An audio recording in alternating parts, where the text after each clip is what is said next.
Welcome, welcome, welcome back to Truth Quest. My name is Aaron Moriarity. I will be your host, and we're going to go on a quest for truth together. Yes, we really are. Hello, Peggy Dancer. First one in. Very, very good. Great to see you here. Glad that you're here. I'm going to go ahead and share this out.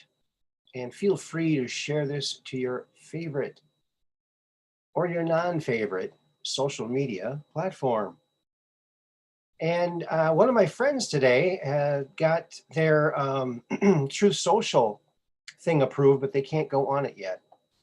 And I tried, but I couldn't get on yet. It's just too backed up. I get an error message. So I think everyone's trying to get on. It's probably making the deep state very nervous. So we'll see how that works out. Hello, Mad Pogue. Yeah, you're at the start here. That's right. Two early birds. Peggy Dancer and Mad Pogue. I think I'm saying that right now. I apologize for saying it wrong. Well, we have some interesting things. Hello, Mud Rabbit. Good to see you here. While I'm thinking about it, before I forget, I'm going to go ahead and put the call-in information up there before I forget, right? Copy. Chrome Duck, hello there. Welcome to the program. Chrome Duck, wow. I like that name. I like that name, Chrome Duck. Yeah. My mom carves ducks and birds. So that's Chrome Duck. That's pretty cool. All righty then. Well, we have some exciting things to talk about today. It appears that there is a new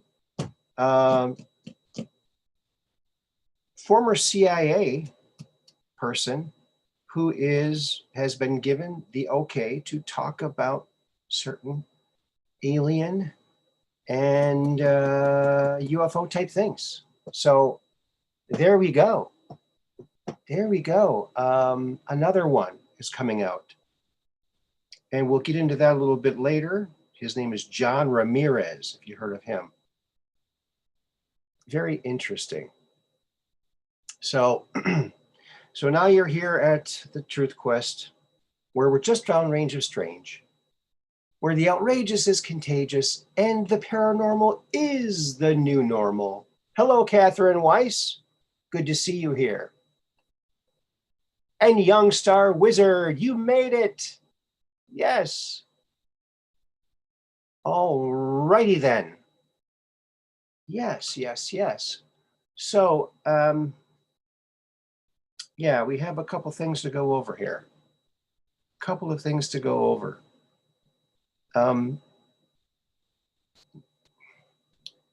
Again, happy President's Day.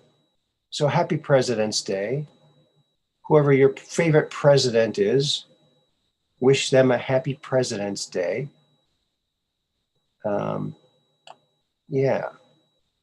Okie dokie, Pinocchio. Alrighty then. Time for screen sharing time. Yeah. Let's see here.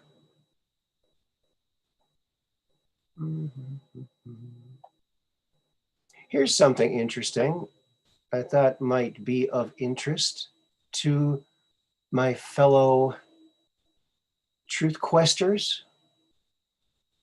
Tomorrow on 2/22/22 will be once in a 248-year event. Pluto is going to conjunct return to the United States. The last time this happened was on July 4th, 1776, the exact founding of Day of America. So astrologically, Pluto brings destruction and rebirth. Rome fell when Pluto returned. Okay, well, I think that bodes well for us, folks. So the Pluto returns between 2022 and 2024. So we have 2 years to shake it all out here, friends. So we got some, oh my goodness, Catherine Weiss. Thank you for the very generous super chat. Thank you very, very much. And folks, that's a great way to support the program if you like what we're doing here. The super chats and the PayPal. PayPal is good because 100% of what you give goes to the program. So there you go. And it all helps. And thank you, Gnarly News. Welcome to the program. Yeah, thank you very much, Catherine. That was very sweet of you. Very nice. Nice gal. Yes, isn't that interesting, Mud Rabbit? Yeah, wild stuff, I should say. I should definitely say. Okie dokie, Pinocchio. All right, so what do we got now? We got some more things here for you. You know, when we look back, we can see how right Trump was so often. Here's another example, just a small little example of how POTUS was just tuned in to the max. Here he is.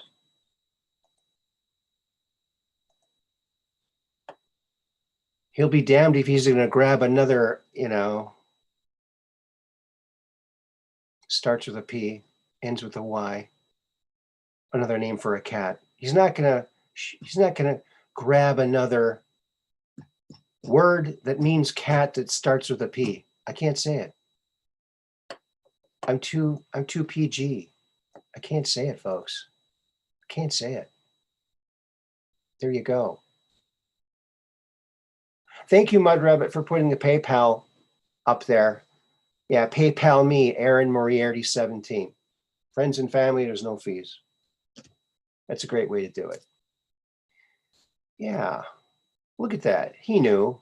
I'm not shaking your hand. Look at Trudeau, thinking he's like something else. Unbelievable.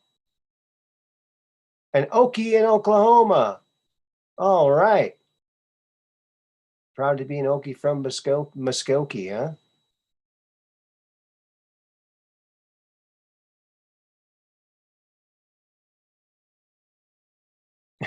You just can't tape it here. We all know what he's not going to grab there. Yeah.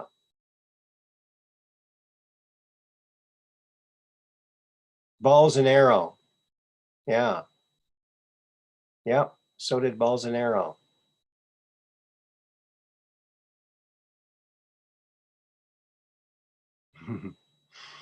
Yeah. Yeah. Trudeau. Oh my goodness. Peggy Dancer. Thank you so very much for that super chat. Wow. That is so generous, Peggy.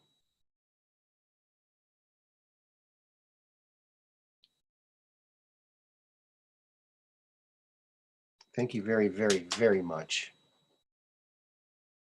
Well, wow, 2 super chats. I'm feeling very, very good about this. We've got some guests coming up, folks. We're going to have Alfred Labermont Weber very soon. We just have to nail down the time. And I'm talking to some other people too about getting them on the show here. And big news, friends, big news. I just got word back from Corey Good's people, and he is going to be on the program. Fingers crossed, it's not been finalized yet. Now, no exact date. Around the middle of March. So he'll be back. So look forward to that. Mark that on your calendar as soon as we get a date. Hello, Artist 61. Welcome to the program. And BBP Demand There he is.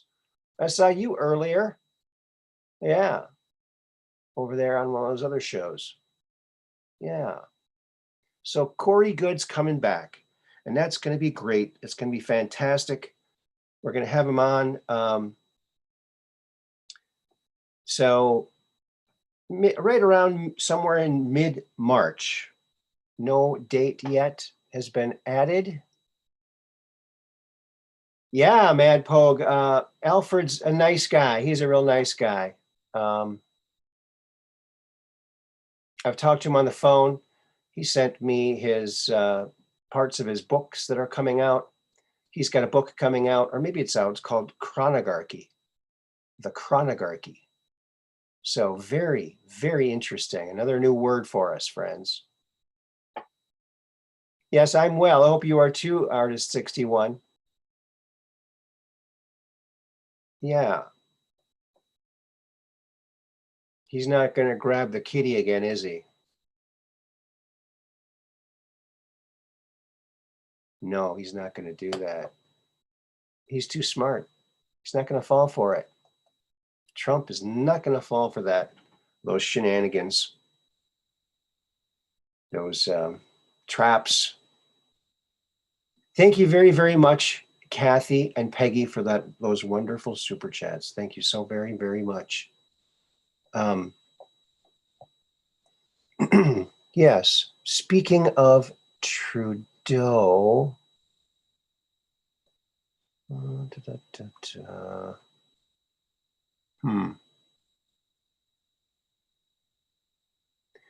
Yeah, I must not have opened that up. Well, there you go. All right, here's what we're going to do. I have to separate this. And now close that. And I want to show you this little video. I don't know how well it's going to play. We all know how videos are on this weird platform here.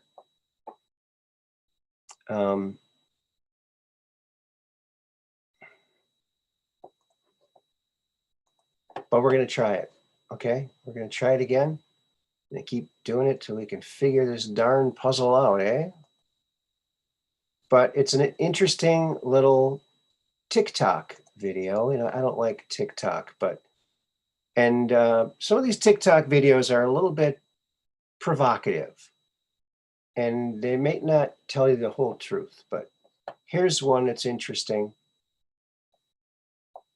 and let's see if we can get it to go and play for us. I hope we can hear it all. Hello, Yvonda. Welcome to the program. And I think someone else too. Yvonda. Okay. And Yvonda was featured on a video the other day too, so check that out. So here we go. We're watching it now. I'd ever be able to talk about it. Let's just get to the meat, shall we? This is John Ramirez, who is a former intelligence officer for the Central Intelligence Agency. Here's John showing his Career Intelligence Medal with his name on it and the accompanying certificate signed by then CIA Director Leon Panetta. John Ramirez is the real deal. That said, John, through a legal loophole that releases him from a non-disclosure agreement on a few things, just admitted some stuff that I never thought would become public. He admitted that Google, the same Google that you and I know and use, were given their search technology and the Google Earth functionality by the Central Intelligence Agency in return for Google being the tech company that's going to translate, disseminate, and manage data transfers between extraterrestrials and humans. And here he is in his own words. There were 3 items on the agenda. One was a historical look back at CIA's relationship with UFOs in general. That's where slide 53 was the Mcmillville Ufo, the famous one in 1950. And that was briefed as, this is an authentic UFO. And the reason why it's never been successfully debunked is because it is authentic and we know it. Number 2 was hybrids. And number 3 was the future of information technology will explode. We're working with a company to disseminate and allow a dialogue of information like this and other information. John, and that company is Google. Google. Because we had a relationship with Google already. We provided them with Earth Viewer, which became Google Earth, and we provided them with search tools, which became Google Search. Furthermore, he talked about the underground facilities in St. Louis, talked about his visits to Area 51, and admitted that the CIA knows for a fact that the human race is a mix of primate and alien DNA, and that certain bloodlines got more augmentation than others, and that those bloodlines get surveilled their entire lives by the world's intelligence communities. Wow. I mean, maybe disclosure really is on the calendar. I don't know. This is a high-ranking CIA officer who knows Lou Elizondo and Chris Mellon. The amount of info he gives up on the human hybrid program, and I say that knowing a lot of shit. If you want to watch the whole interview, go to YouTube, Unidentified Celebrity Review, and look up John Ramirez. Now, why? At the end of this particular video, would I remind you to start meditating and developing the powers of your mind? Because that's exactly what I'm telling you to do. Why would I mention that here? Might there be some kind of connection here? You have seen the recent videos I've done where science has proved conclusively that your consciousness reaches out beyond your body, right? That's beyond Six Sigma science, surpassing the minimum requirement that science considers something conclusive evidence. You should probably learn to speak the language of tomorrow. Stay tuned. Love you guys. Peace. So I've known this for a long time. All right. I never thought Isn't that interesting? Oh my goodness. Thank you, Christina Love. Thank you so much. Wow. Incredible. Christina Love. Thank you.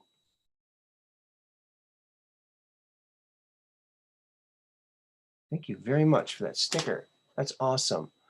Now this is very interesting. This guy, John Ramirez, the guy that was from the CIA, and he,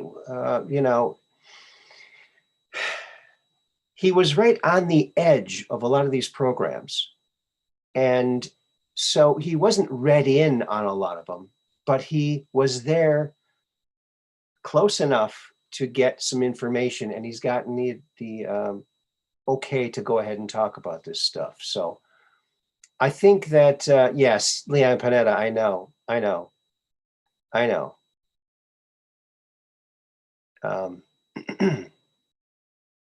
Certain people in the UFO community look upon some of these people in past administrations as, UFO gurus or something. They really didn't do much. Let's just face it. They didn't do much to advance disclosure. It was very limited hangout. So I don't really hold any of those people very highly. And even this guy, he was the guy talking, he's the host of the show, and he's building this up in this TikTok video. But he doesn't really have any real read in, because if he would have been read in on these projects, he would have had a non-disclosure form and he wouldn't be able to talk. So he was just close enough to know enough to say something, but not have the evidence to really, kind of like Paul Hellyer. Okay, Paul Hellyer was the Canadian defense minister. And now, while he was Canadian health minister, he was privy to a lot of things, but he really didn't delve into a lot of that until after he was out. And that's when he did a lot of his studying. So a lot of what he talks about isn't from when he was Canadian defense minister, but afterwards in his studying. But if anybody has studied this for any length of time, there's more here than you can shake a stick at. And he mentioned that the Mcmillville case from 1950. And I have some pictures up here from that very famous case, and you probably remember seeing this. So he was told by people in the program, higher up than him, that this sighting is a real sighting. And it's a real undebunkable, because it's a real UFO sighting. Now, so let's see here. Okay, here's some of the most iconic pictures, these ones over here, right? Like this one and this one. Yeah, there it is. So these were never debunked. And according to John Ramirez, this is an actual case. Now, he mentioned that they did not mention Roswell, because now this case was just photographs. Okay, there was no crash or bodies. He speculates that they didn't want to open up the can of worms of Roswell because there was bodies and a craft and witnesses. This is an easy one to say it's real because there's no other explanations that are required. It's just a crazy UFO that was captured in 1950. So that's what that is. So I thought that was very interesting. Very, very interesting indeed. Yeah. Let me check the participants host. Feel free to call in if you want. We're talking about UFOs and aliens. Another CIA guy coming out here talking about this kind of stuff with a lot of authority. A very cool guy. Yeah.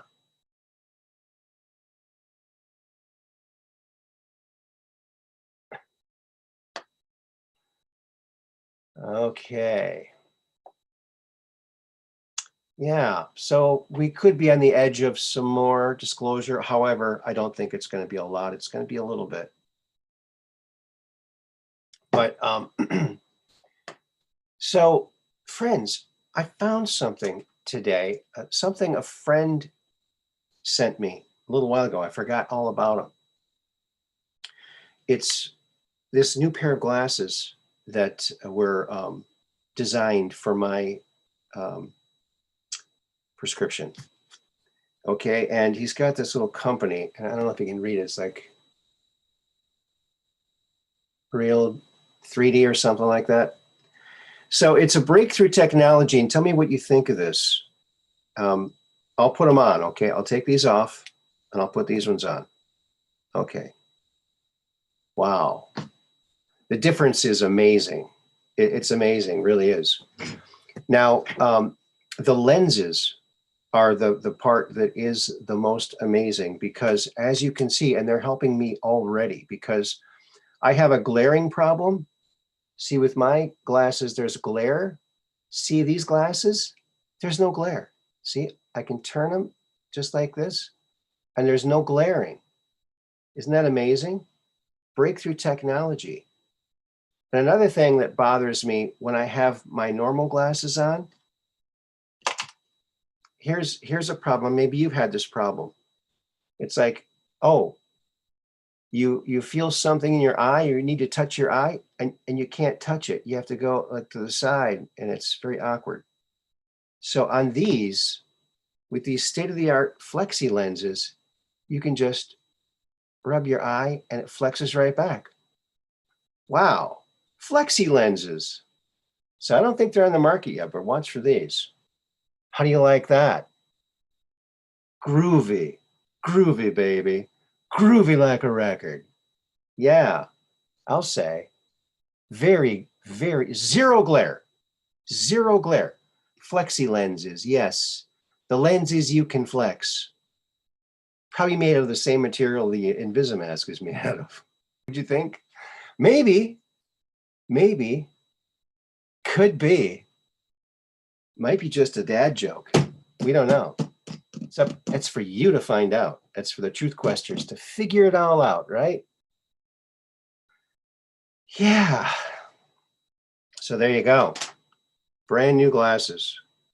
But, you know, I'm an old-fashioned kind of a guy. I'm going to use my old-fashioned glaring glasses because, you know, because then maybe people can read what's on my computer screen through the glare, you think? Maybe. There you go. Yeah. You like that? Very fashionable, too. They look good on.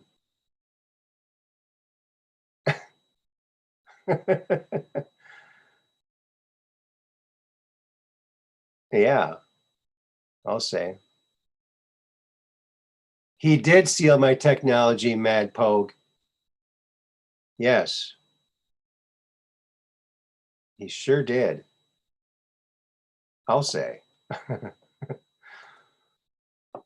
Always up for a good laugh, aren't we now? Okay, hold on a second, friends. I have something. I see BBP demand is in the queue. And hold on just 1 second there, and I'll get to you in a second here. Well, actually, I'll let you in as I'm doing this, possibly. All right. We're letting BBP demand in. And we have a new thing on the show. It's called the live breathalyzer, so we can tell automatically if someone is intoxicated or not. So there you go. Do you have your, oh, he dropped out. He dropped out. Oh no, what happened there? Okay, here's this thing I was looking for. Oh,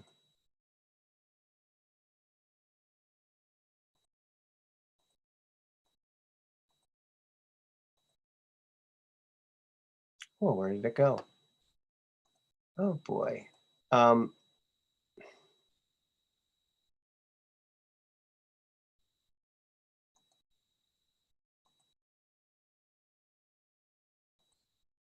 that's odd. Where did it run off to? Okay. I don't know, friends. Something is definitely up here. Something is really afoot here. That's not adding up, friends. Anyway, you know what? Maybe I can backtrack here. Oh, there he is. Well, try it again.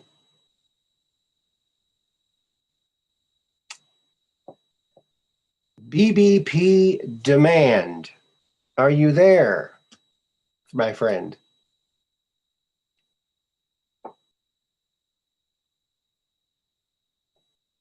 Is he there? Hey, 1 foot and 5D. Hello, Alara. Good to see you here.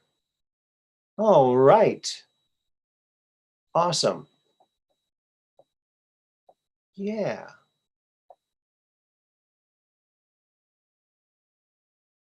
Check out this UFO picture, friends. I saw this the other day, and I could have sworn I had the other one with all the information on it, but I don't have the information.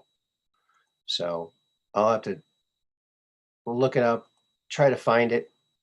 But look at that. It's pretty incredible. I think it's from like 1960. Hey, Terry Hopper's in the house. BBP demand, are you here yet? BBP.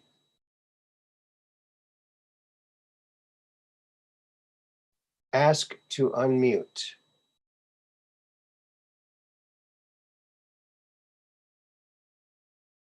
Let's see.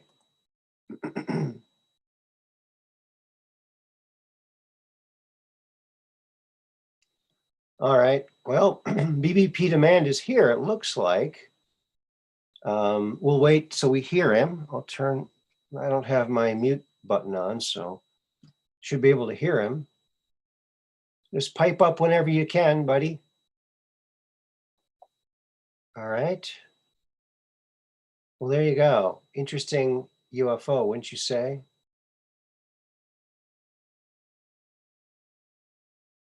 There was only, I think it was in Japan, there was only one picture and there was no other information with the picture. So this is it. This is all there was. And this was actually a lightened up picture. It was darker underneath, and I wanted to see the detail there. And this shows a little more detail underneath it. Looks like a very interesting craft from 1960.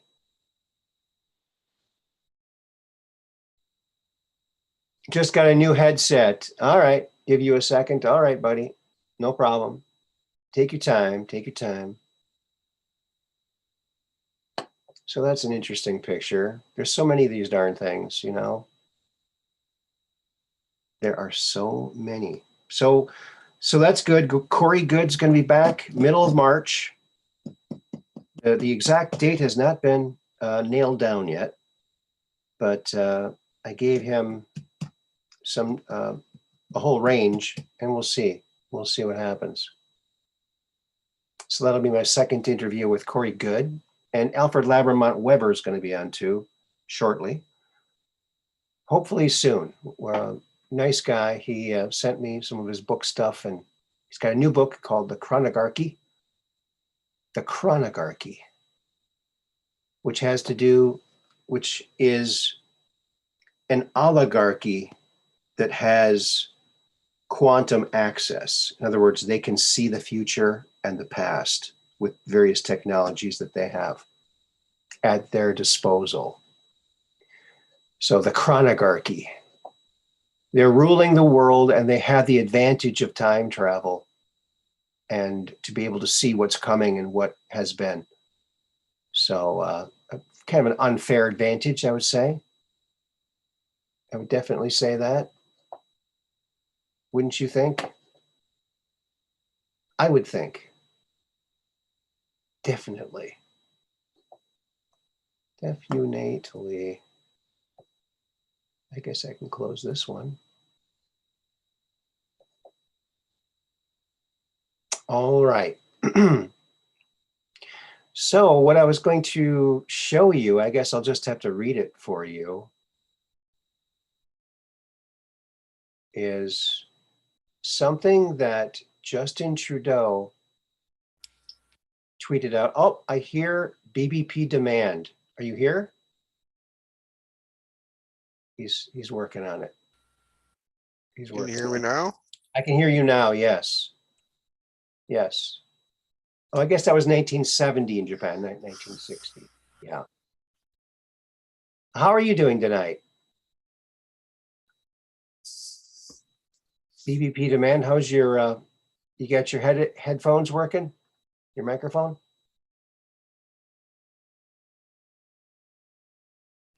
Hello? Uh-oh. Okay, can you hear me now? I can hear you now, yes. Okay, maybe that's like how you do it, because they got buttons on it and everything else. I'm trying to figure it out. Okay. How are you doing? If I was doing any better, I'd be you. How are you doing? I'm doing all right. I mean, could complain, but who's going to listen to it? Yeah. What do you think about this Canadian thing? I don't know. I would say I like the point, like, of what like it's like meant to be. You know what I mean? Like people standing up for the rights and doing everything and going against like a system that wants to enforce something that should be like a person's choice. Yeah. I love that fact. But I also think it's kind of a false flag, and it's kind of meant to be, and it's then going to become like a blame on them, like point the finger on why like the shelves and everything aren't going to be happening in the future. But that's my honest opinion. Well, well, but the people have to stand up, because did you hear what country? Agreed. Like, No, not a word from our country, but you know what country did pipe up and condemn Canada for how they treat their people? Iran. wow. Isn't Well, that that's saying a lot. Isn't it? Isn't it? Wow. Well, They have the moral high ground at the moment. It's over, Anakin. I have the high ground. I mean, it's astonishing that this president here, this resident of the White House, hasn't said a word. Although it's hard to believe they can get that lump of silly putty to talk at all. Yeah, straight up at this point, sometimes it'd be weird, like, like with that dude, sometimes it'd be like he'll say something and then like it makes like sense, and then another time it's like another person or something, like, and then it don't make no sense at all. It's like rambling, like back and forth almost. I haven't really watched like a lot of his like speeches or anything, but I'm just saying, like, the ones I catch or something, it just seems kind of off. I won't lie. Well, here's something he said March 31st, 2020. Okay, just a couple years ago. March 31st, 2020. Justin Trudeau. This is from his Twitter. While many of us are working from home, there are others who aren't able to do that, like the truck drivers who are working day and night to make sure our shelves are stocked. So when you can, please thank a trucker for everything they're doing to help them however you can. Help them however you can. Wow. Yeah. What Like, changed, huh? yeah, look at the hypocrisy of all this stuff going on, you know? It's unbelievable. Like, Unbelievable. it really is. There's a lot of hypocrisy going on, like, and that's what we all like. Even if we censor ourselves or something, like, we need to like get rid of that, all the negativity. It's more kind of on the basis I'm on. I Yeah. mean, I've researched some like very negative things just to like get a basis on like what is happening, but like all that needs to like go away to like bring humanity into like a better like position in life. Mhm. Yeah, that's what I would say. Like overall, Yeah. like I said, I'm a little intoxicated and all, but Okay. but like I won't be talking wild on your channel or nothing, dude. Like just All right. All right. Well, that's good. I mean, I'm glad that you're here. I'm glad you tuned in. Saw you on another show earlier. yeah. I saw you on a Larry's show. Yeah. Yeah. Yeah, Um, that's how I kind of like came to join your channel. and So, she's over here now. Just saw her for a little while. She was here. Maybe oh, okay. she's probably I stepped out to smoke a cigarette, so I might have missed her in the chat. yeah, But she's here. that's I okay. saw her. She was here. Yep, definitely. Awesome.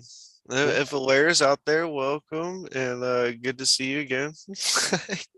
She's pretty cool. She's Yeah, she's cool. She's cool people. yeah, I like her. and loyal. Oh yeah, loyal. Loyal. Yeah, for sure. I even like Tyler. Oh yeah, Tyler Rock. Yeah, Tyler Tyler's cool Rock. too. He's a great Like guy. I end up subbing to his channel too. So it's kind of like I feel like like Subway at this point. Like I got so many subs. Like no, I but bet you don't have as many subs as Zoso dude. He makes everybody a sub. Q Trendsetter, thank you very much for the super chat. yeah, thank you. Wow. Awesome. Awesome. Boy, you Said guys that at the rock. same time too. And hello, Gloria Paddock. Welcome to the program. And I think I said hi to Terry Hopper already. Yeah. Terry Hopper is he's a referee for fights, for wrestling and things like that. Oh, nice. Nice. That's cool. Yeah. Yeah. It's a cool job. Very cool. So what else is new with you, BBP Demand? Have you seen a UFO lately? Not lately. I forget if I told the story of the encounter I had. I was thinking about calling in the one time you had somebody else on. And they were talking about the cigar shaped ones, Mm-hmm. but I didn't end up calling in. Like I wasn't in the mood to really talk and whatnot. But did I speak about that before? You might have. Go ahead. All right. You got new people. Well, okay. Well, it was like 2005-ish, I would say. And my city was like on the top 10 like 9/11 like terrorist list. If anyone remembers that, you know. Yeah. They're like, oh, these are the top 10 locations that will get hit or whatever if Which something town? happens. Which town? Huh? What town was it? Or you don't want to say? I mean, I don't care. Fort Wayne, Indiana. Like Oh, we have a lot of like we have like Raytheon and like Dana, like and like they like promote a lot of like um I don't know, like a lot of military contracts is probably the best way to word this. all right. So I don't know. There are even all the people that work at some of these places are like almost like held a secret. Like I can't tell you what I'm working on and everything else. Mm. That type of deal. So like, anyways, it was like 2005, like after that, and that's about maybe I think it was like 2003, 2004. They released that list talking about like the top 10 locations that might be under a terrorist attack or something. Right. So I was like, okay, like, well, that's a little wild. Like, and I live right next to like where one of them would be at. Um, and like I don't know, I okay, so like me and my friend were chilling in the car and everything. Like this is like 2005, so I was probably like 18 years old at that point. Okay. Like we were just chilling in the car. You know, I won't lie. Like we were like smoking a little bit. You know what I mean? We were just chilling though and everything. And I seen that. I seen like this thing like pass by like super fast, like faster than a jet. But it didn't even make no sound or nothing. I like barely was able to see it. It was like almost nighttime, but I Okay. could like see it like flash by. And it had like a weird, it didn't have fire at the end of it. It had like a, I don't know, like a energy almost pushing it. It looked like it was different than what I've seen, like with rockets or something else. Mhm. Um, but I mean, at first, like since we're on the top 10 terrorist list, I almost thought that it was like a nuclear bomb, and it would look like it was heading towards downtown. So I was like, yeah, we're screwed, dude. Like I even told my friend, I shook his hand. I was like, it was nice knowing you, man. Yeah. You know, like, yeah, that's how I kind of thought. But then there was like two Apache helicopters that followed afterwards. So it was Mm. Okay. okay, so this is not right because I've never seen Apache helicopters fly over this area ever, like in any kind of Mhm. like military training or whatever like. Mhm. So two Apaches following that was a little strange for me too, and I was like, this seems a little off after the non-explosion, because I expected that to happen. So and then like two Apaches following it and then nothing happens and I don't hear nothing. Little strange, you know what I mean? Mhm. Yeah, that's a little strange. Kind of a lot strange. Yeah. Wow, Yeah. that's freaky. And did anybody else see it, or were you the only one that saw it? I mean, just my buddy that was with me that I know of. I So mean, he's other people might have witnessed it and be like, "Oh, okay, that was a little weird," and didn't think nothing about it. But I was like, "That's like really strange," and, yeah, yeah. because I was and I tapped my buddy. I'm like, "You see that?" He's like, "Yeah, isn't that crazy?" And then like we heard the helicopters too, because like we have helicopters that fly around the city, right? Okay. Because we're a little bit bigger of a city, but like we'll hear like like medical like hospital like helicopters or like media. Hmm. Sometimes I don't think media gets out there as much, but definitely medical like helicopters. So like, but this didn't sound like the same type of helicopter. So I heard it coming in and I was like, that's a different type of helicopter, dude. Like that thing's chopping the wind. Like that thing's moving fast. Like, just in my head. It was like, I don't know. The whole situation was a little crazy. I thought it was a missile for sure.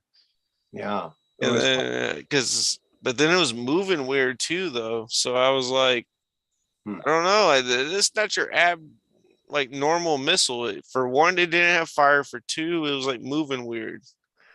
And I Wow. was like, I, I don't know what to think about that. This is my first encounter, I guess. I don't know. Like, and then like military following it, that Yeah, makes it even more weird. Like, kind of verifies it a little bit. yeah, you know what I mean? You saw something because jets don't follow nothing. Yeah. Straight up. or helicopters. Yeah. Wow, that's pretty freaky. Yeah. So were you were driving at the time, or in No, I was just sitting in front of the house, just kind of chilling, Oh, okay. So it was like the house. just Okay. chilling and There it was. enjoying myself, like smoking one, but like, I had the window down. It was like summertime, so I had the window down. And like, I don't know, I think I was just kind of leaning out the car a little bit, chilling and seeing it. And I was like, whoa. And I tapped my friend, like, you see that? Like, that's crazy. He's like, Wow. yeah, I see it. Like, that's nuts. And Wow. then, like, 20 seconds later, we hear the helicopter sounds, like they're like pretty much 20 seconds behind this thing because that thing was moving quick. There's no way those helicopters were catching up with that. Yeah. I'll say that. That thing was moving like, Pretty fast. ooh, a good like 240 mile an hour. Like while the helicopters could probably reach a maximum of like 120. Okay. That thing was moving. Like that thing was quick. Wow. I'll say that. That's cool. Yep. All right. Anything else you want to say? No, I mean, not really. Okay. I guess I just like you did say like call in if you got UFO stuff, and I couldn't Yeah. remember if I did say the story for, but Well, even if you did, it's we like to hear things over and over again until we remember them, don't we? okay, well, fair That- enough. That's marketing 101 is, you want your target audience to see your ad at least 3 times, because the first time they see it, they go, oh, interesting. Second time they see it, oh yeah, that's interesting. Third time, oh yeah, I want that, because that's the more often you see it, the better. So the more often Oh, someone okay, hears your I story, got you. the more they're going to remember it. Yeah, it's like a marketing tactic there, but I mean, yeah. You gotta tell us about it one more time in the future, and then we'll remember it. See? Like, yeah, I can if y'all want. I mean, I don't think people want to keep hearing my repeated story. Really, it's not that deep or something. I just thought it was weird. Like, It is weird. thought we were gonna be under attack there for a second. Though I was like, well, like give up the best of my abilities. Like it's happening. Like it's happening. Peggy Dancer says, wow, the Wisconsin National Guard are being trained as nursing assistants for all your hospitals, Aaron. What? Mm. Oh, because of the mandates and people are quitting. Oh, How bad your mandates out there? If you can like answer that in a decent way. let's see. Well, I'm not really sure. I don't keep track. I got my Invisimask, so I don't really pay any attention to any of that bull crap. I've never worn a mask. Is there a mask mandate here? Yeah, but I don't wear one. Hey, I'm proud of you, buddy. I never do. I wear my Invisimask, state-of-the-art Invisimask.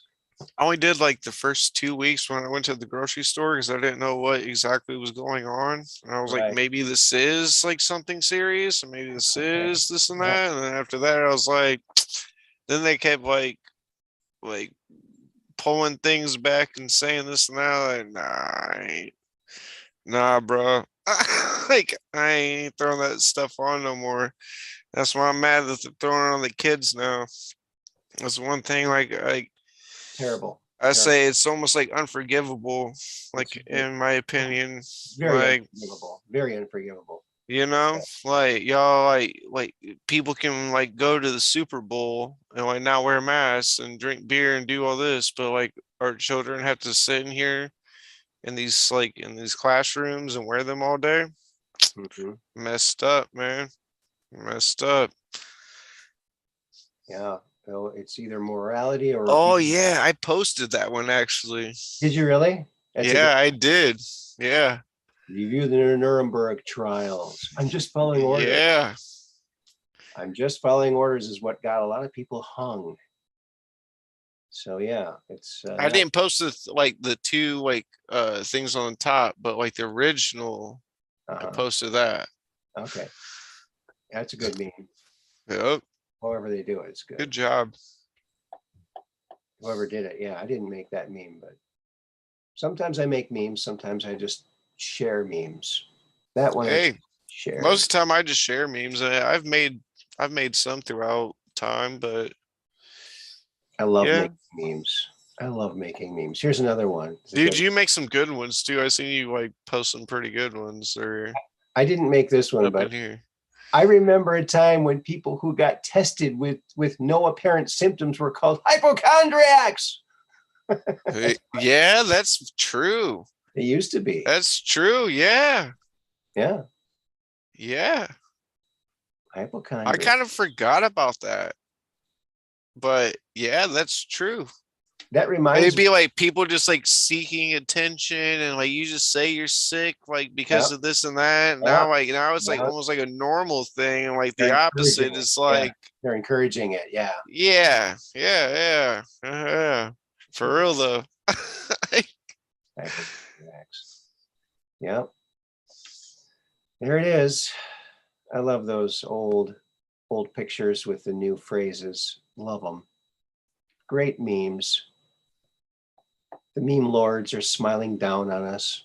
They're being kind to us. Yes. And it's President's Day too. So we gotta. Yeah, I didn't know about that. I tried to do some kind of like legal thing earlier. Yeah. Like and they weren't open. Like, I'm like, dang it. Yeah. So here's Dan Scavino and POTUS in the Oval Office, where they should be right now, right? In my opinion. But there's Happy President's Day. There it is. Mm. You know how Dan Scavino got hooked up with Trump? I don't know the backstory behind that, no. Apparently, he was a caddy at one of the country clubs where I think at Mar-a-Lago maybe, or at his other a golf course anyway, and he started asking questions and he found out he was a pretty bright guy and a good guy, and he ended up being his right-hand man for many years now, since he was 15. So that's a guy he can really trust, and that's why he's there. Hey man, like honestly, like that's better to have. Like if you're like in a mission of like power, Yeah. like and if you have like a good friend that you feel like you can trust, like if their vibes are right and everything else or whatever, like like that'd be somebody I'd go to too. Instead of like hiring some of these like I don't know, fucking aristocrats out here in politics, like they're just there for show and this and that. Mhm. So, Yeah. I mean, that could be like a great choice, Mhm. know. Yeah. He For picked a sure. good guy. He picked a good guy. He's real dutiful, and a lot of people think that he was part of the Q team.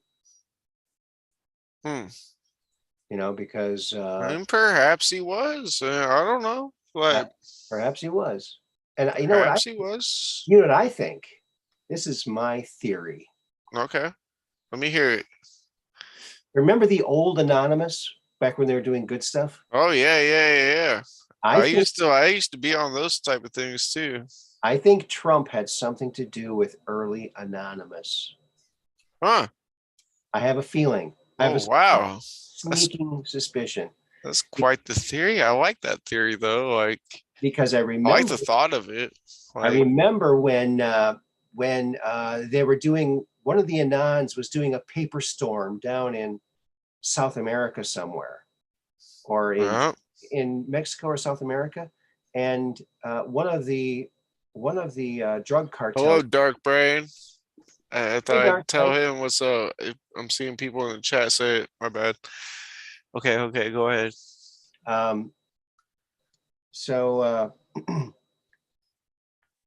So one of the drug cartels picked up one of the Anons doing a paper storm in this other country. I don't know, it was Panama or Mexico or someplace, or Venezuela, wherever it was. Yeah. And that night, Anonymous posted a video with a warning to that drug cartel that you release our Anon immediately or we will take you down. They released him the next day. And I then remember that. I remember that. Anonymous put out another video and said, thank you for releasing our member, but we're still going to take you down because you are scum. Yeah, I almost think like during the Obama administration, I think they almost wanted to like call them like terrorists too at the same point. Yeah. You know what I mean? It was like, So but they're like helping people. Like, how are they like terrorists really? Like all they're doing is terrorizing like your plot and plan. Like, I don't know. Like, like what? I don't understand what they're like terrorizing. They're just like, we looked up this information, we're giving it to the public. Like, okay, like bet. You know what I mean? Like, well, just saying, that's how I feel about them. on that op, they said, okay, Anons, we only want brave Anons that want to do this. You don't have to do this. It could be dangerous, but we're going to take down this drug cartel. So they figured out all the bad cops that they were dealing with. They reported them to the good guys in the government. They also found out cameras that were put outside of these towns where they could see when the cops were coming and they knew when to leave.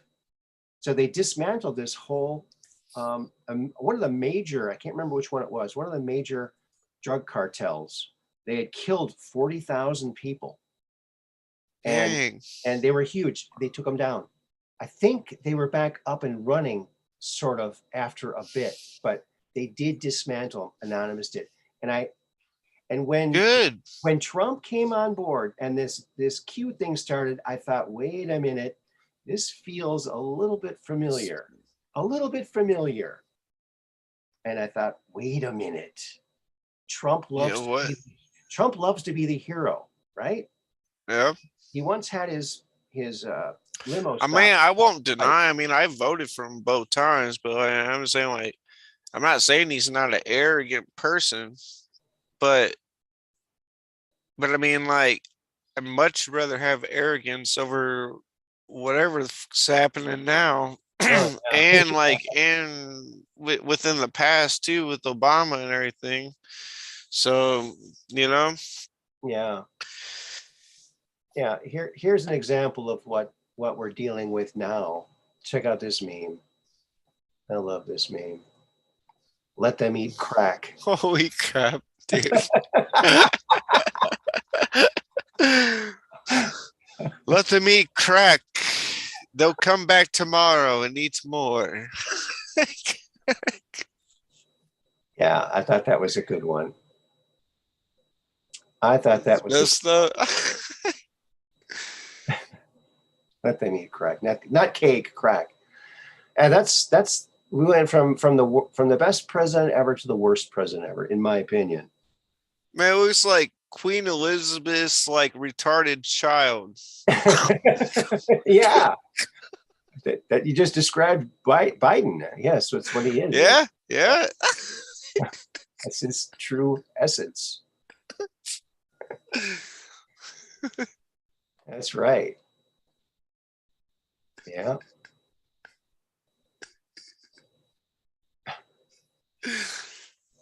All right. Yeah, the meme lords are rocking it.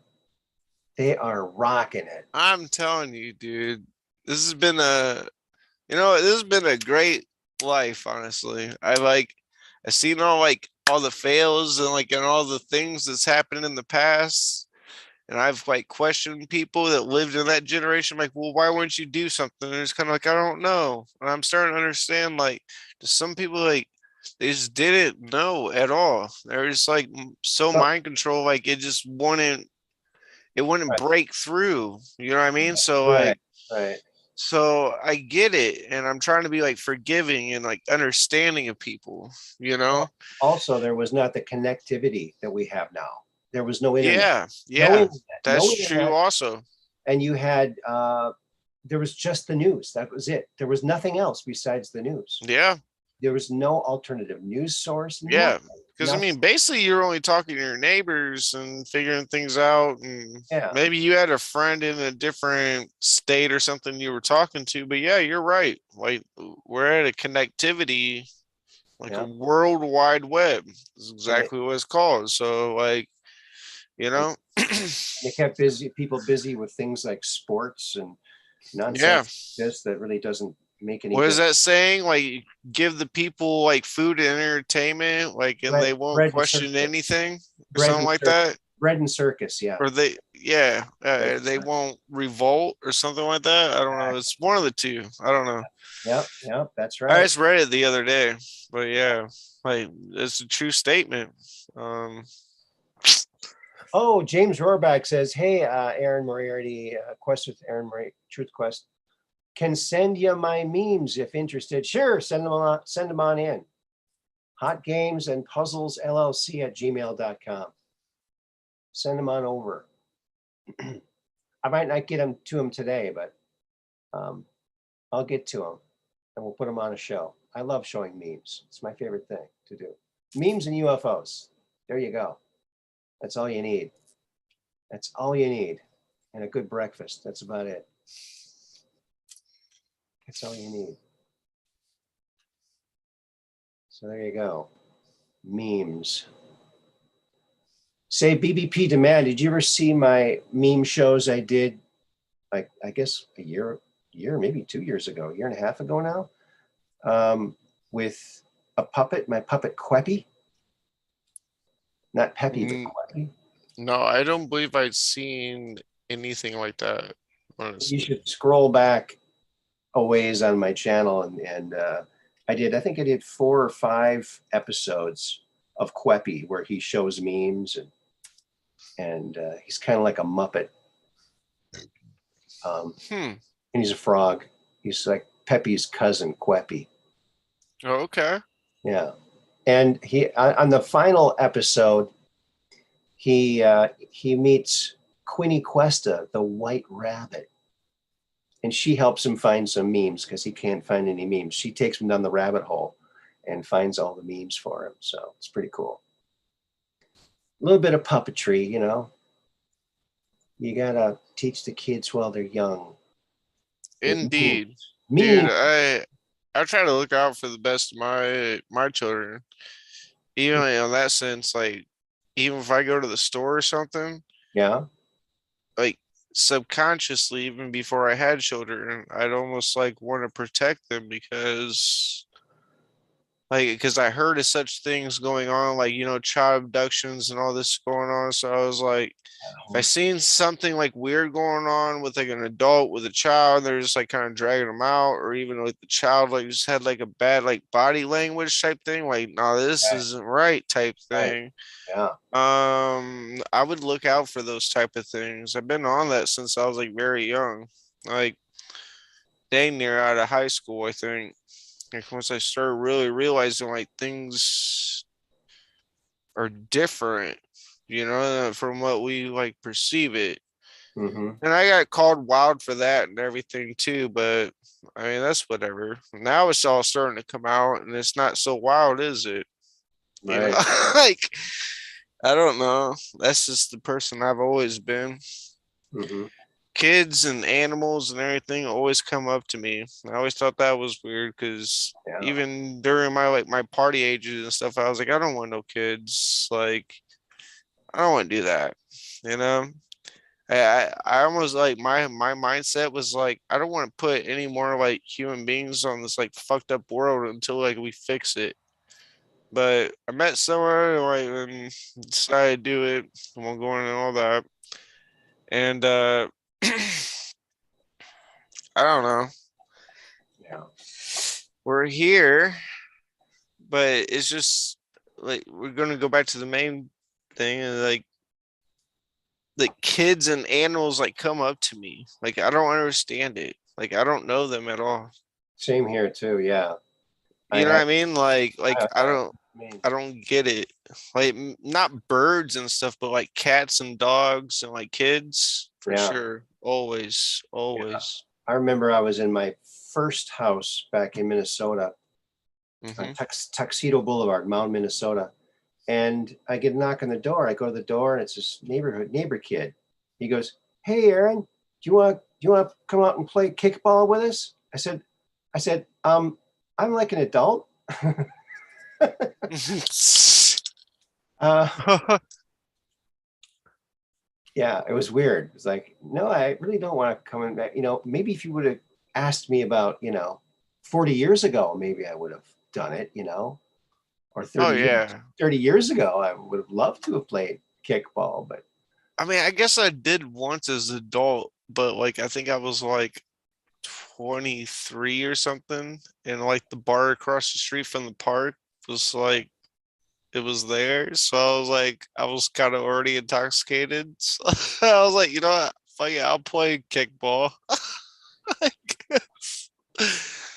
I tried to be like a fun person, man. I try to like integrate with like all types of like people. Like over that's me. Like well, in general, like for my personality.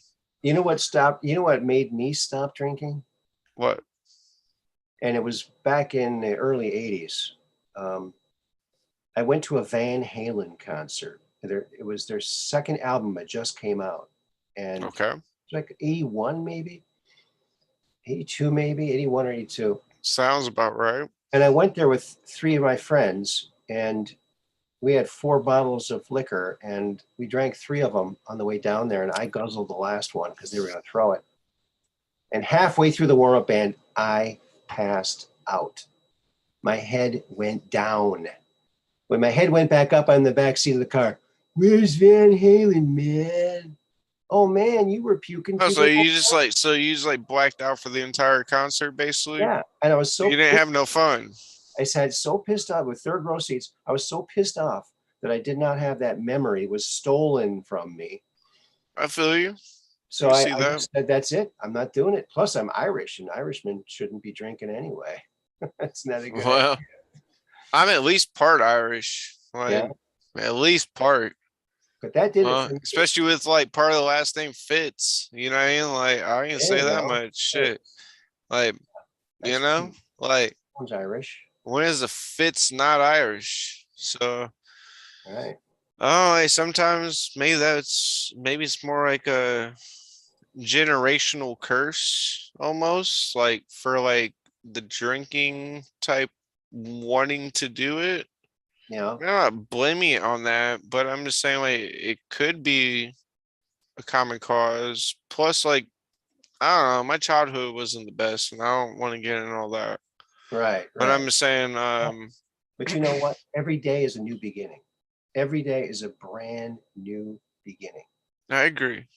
And that yesterday doesn't matter as much when you're looking towards the future. Well, I want a future of like positivity, you know? Well, you know what you do when life gives you a negative? You cross it out and make it into a positive. Yeah. Put a line. Maybe we can even like add like a iron side as a negative and jerk it a little bit to make sure that the current runs best. You know what I mean? So I've taken electricity in school. I'm just saying like from like a electrician like point thing. Like okay. What if you take the two wires that's like off current and doing these things? What if you could like make it better? Like give it a good circulation. It seems like we're getting like 10 volts to the 12 volts we should be getting. The ground's off, and I don't know. Our electrical physics are wrong. They're close, but there's some certain things that are not right. Try look into negative energy. See what you come up with. See what you can find. There might be something there. I don't know. You're talking like dark matter, basically, or no, are you talking in that sense, or no negative energy? Are you just talking like in normal people, like walking around? No. It's some other, and I don't know enough about it to speak about it intelligently. So okay. Look it up. and I don't know. There might be something there. Maybe it isn't something, but it's something that has to be, because there's been some people who've developed some things that do things that they aren't supposed to do. Like there was an Irish company that they were working on a little hinge with a magnet that would make the hinge go back, and it had a little electric motor, and it ended up putting out more energy than it was taking. So it was an over unity device. Okay. And they So invited it did something, but it was like over the top. Okay, I got you. over Go ahead. unity. Go ahead. Not Go ahead. not supposed to happen, but it did. And so there's a lot of things like that current physics, they just can't explain. And, oh, it's an anomaly. But look up. I remember reading something about negative energy. Maybe it's something called something like that. But yeah. I mean, like the only negative energy that I really know, like, do you want me to tell you of a story that had a dark energy, or like what I felt like was like negative energy, like it was just like really bad? Oh, not negative in a bad way. Negative energy just meaning positive and negative. Oh, okay. In other I words, got you there. there's no No, positive. I've heard of that too, but I mean, like, still kind of the same basis. Like, if you want to talk about it like that, my buddy got into me with like talking about that, like how like, there's like positive and negative, and like and how like the boat, like most like relationships or something like last better like when it's like that. Mhm. You know what I mean? Like I went into that whole thing. I don't know. Like I think there's just like, yes, like energy goes with it. I mean, like, look, like by many people, I've been called a starseed child, and I don't, All right. I don't even know what exactly that means, but like, You're a pretty smart guy. no, but I've been questioning things since I was like 6 years old, like in the church and everything. Oh Like, you yeah, know what I mean? Like a for lot a to long question. time. Yeah, there's a I lot. guess like I drink more now because I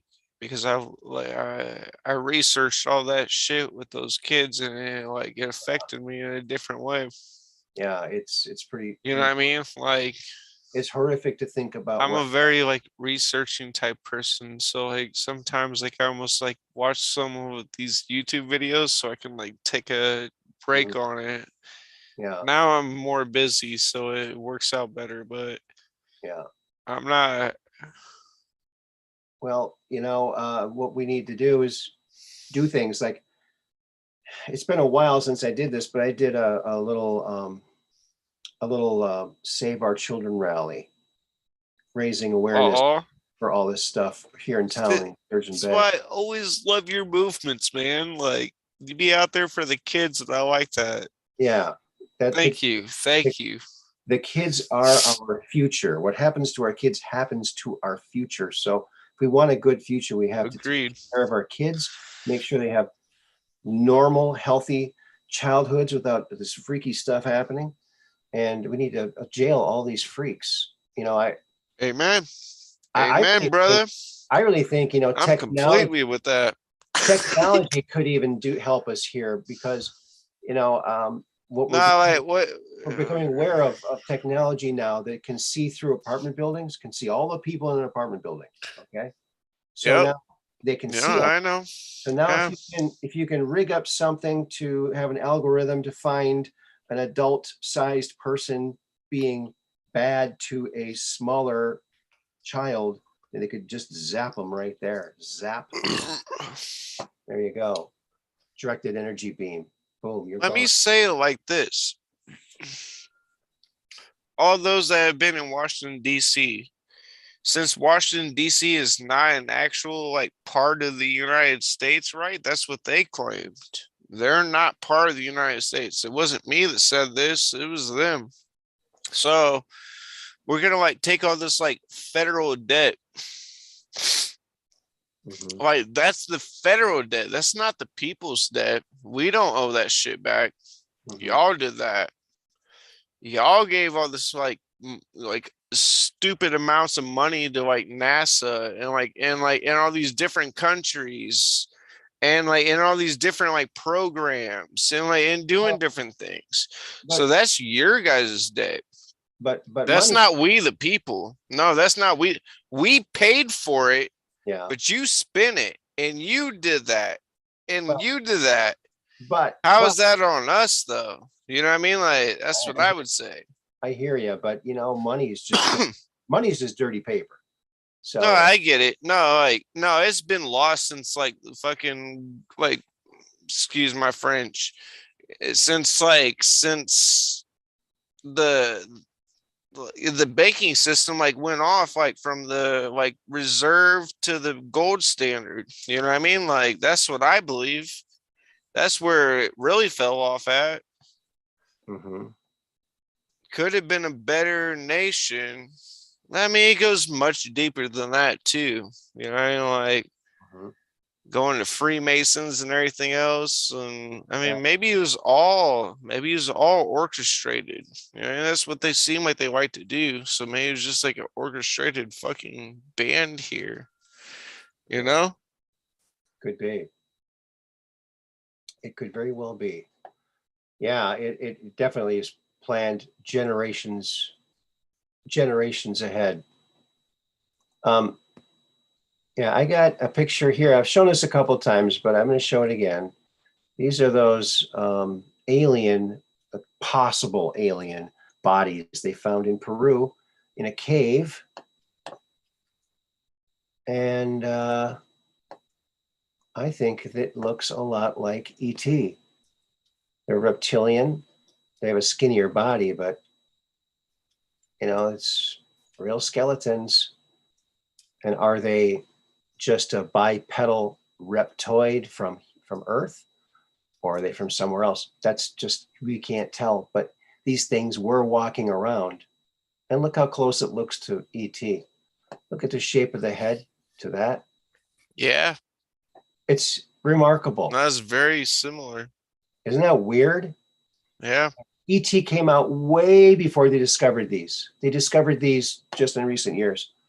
And ET, of course, has been around forever. So they say. No, I'm sure that they've known about this.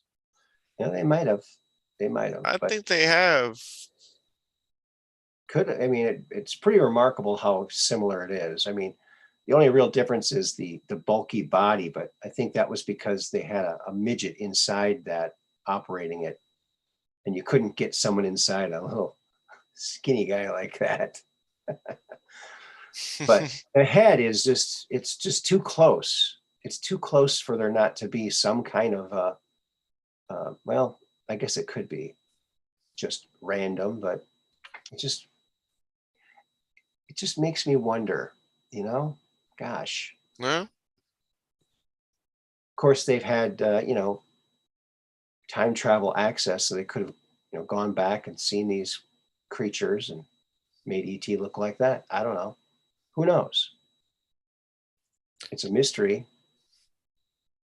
It's a big dang mystery. Only like, well, I guess I kind of look at it more from like the biblical standard. So a lot of people like wouldn't really agree with me, but like, I mean, like, even back in the Bible, they were talking like minotaurs and like these like half breed things and the Mhm. Nephilim and like Yeah. all these different things going on, right? So like, Aliens. and even in it said, Jesus said, like, like in the end days, it'd be like the days of Noah, and that was what was happening then. So, like, Mhm. I don't know. Like you see it even on the news or something, like pig humans they created and like all this like weird stuff, and like, that thing should like never have like lived. If they get that thing life, they should never let that thing live. It's like disgusting. It's like an abomination almost. That's what I would like call it. Mhm. So I don't know. Like, I Hello? don't know. Like, Hello. Hey, we got another caller. It's Welcome. Max. Hey, Max. Yes. Hi, how are you? Very, very good. How are you? How you doing, Max? We got BBP Demand. Back by Popular Demand is talking to us. Who is it? Back by Popular Demand. Uh-huh. That's his name. Welcome. Yep. Yep. It's my internet name I gave myself. How you doing, buddy? Fantastic. Yourself? Doing well. Thank you for asking. Good. You're welcome. Here, I got to say hi to Austin Morris. Go ahead. What's the topic? A lot of topics. What do you want to talk about? Oh, I don't know. There's so many different things I could talk about. Uh-huh. I noticed some other ways in which today is also Q30. Okay. It's President's Day. Of course, the number comes out. The date comes out Q30. Plus, Washington's birthday comes out Q30. Okay. I don't know that. I heard there were some problems with the people getting onto the site. Have you heard anybody who's gotten on there? Oh yeah, one of my friends did. River Speak got on there, but she can't access it yet. She's waiting for some kind of approval or something. But she got her thing approved or something. She's just waiting to get on. I tried to get on there, but I got an error message. So I think I figured it's probably under so much attack by the deep state that and people trying to get on. They might be having trouble. And just people trying to get on are DDoSing it just by doing that. Yeah, I wonder what the actual number of people simultaneously trying to get on there was. Yeah, right. It could be massive. It would be massive. Yeah. Can I say this? Like, Sure. I'm more of a, like looking at the stars and looking at different timelines and everything else. It might be a dark day tomorrow with like 22222022. Like there might be some kind of false flag type event because they always like the numbers and everything. Yeah. I'm just saying. I'm not saying I don't know. I'm just saying, but like I've like studied patterns, and it wouldn't surprise me if they don't do something tomorrow. Like maybe something major, maybe something small. I don't know. It might be just like a false flag little thing, or it might just be like something like completely different. Well, let's pray that nothing happens, and that'd be good. I pray for that. Yeah. Okay, but all right. Well, they're not going to win. They're not going to win in the end. It's already preordained that we're going to come out of this. So. You gotta turn your microphone up, brother. It's like very quiet. Okay, try that. See if that's better. Well, you probably heard this on BCP. I'm talking about the Ukrainian foreign minister or whatever told Biden to come over there. Let's meet there in Ukraine. He says because I want to show you there's nothing going on. There is no Russian problem. Right. And he wouldn't take him up on that, of course. Right. Because he's trying to push a false narrative, basically. Well, I heard that Putin signed a couple of peace treaties with two of the major areas of Ukraine. So those areas are joining Russia.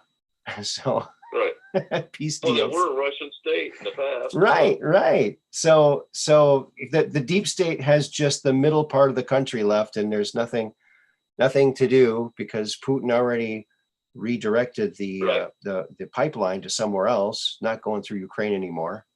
So the deep state's plans are falling apart, which I'm very glad about. See, what it's always been, of course, is you've had a bunch of these people like that occurred in our country over these people provocateurs who were trying to create this impression that there was an independent state and when it really wasn't. you know, and so they're always pushing this separatist movement type thing. Yeah. And of course, it was obvious that they were, you know, of a, I don't want to use the word, it's Nazi. They're obviously of that persuasion, you know? Right. And they've been that way. And so, of course, we can understand why Biden doesn't want anything to happen there. He's got so much financial involvement there. Yeah. And it's been said that at one time, at least, that Soros was living there. So I don't know if he's still there or not, but anyway. Okay. I gotta say something to James Rohrbach. I'm on my Facebook page. I'm trying to access those memes that you sent, and nothing's working. I don't know why, but nothing's working. So I apologize. We'll should have them up by next time.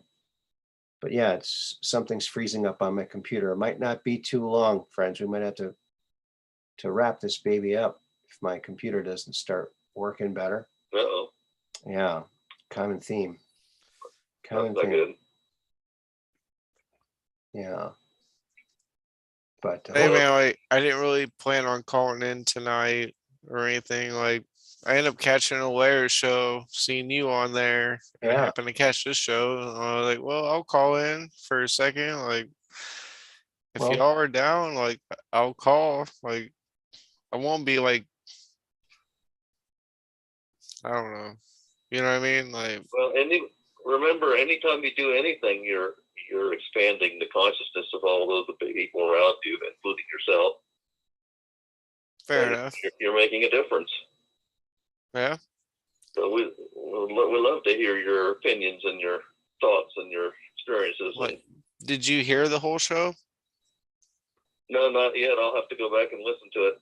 Okay. Well, Yeah. you had to hear like what I said in the past. Like, I mean, I don't know. I'm trying to like move people to like a forward consciousness, if you will. You know, like however you want to say it, the Great Awakening, a new great consciousness, or whatever. Like, I'm not in the esoteric stuff per se, but like I felt it going on.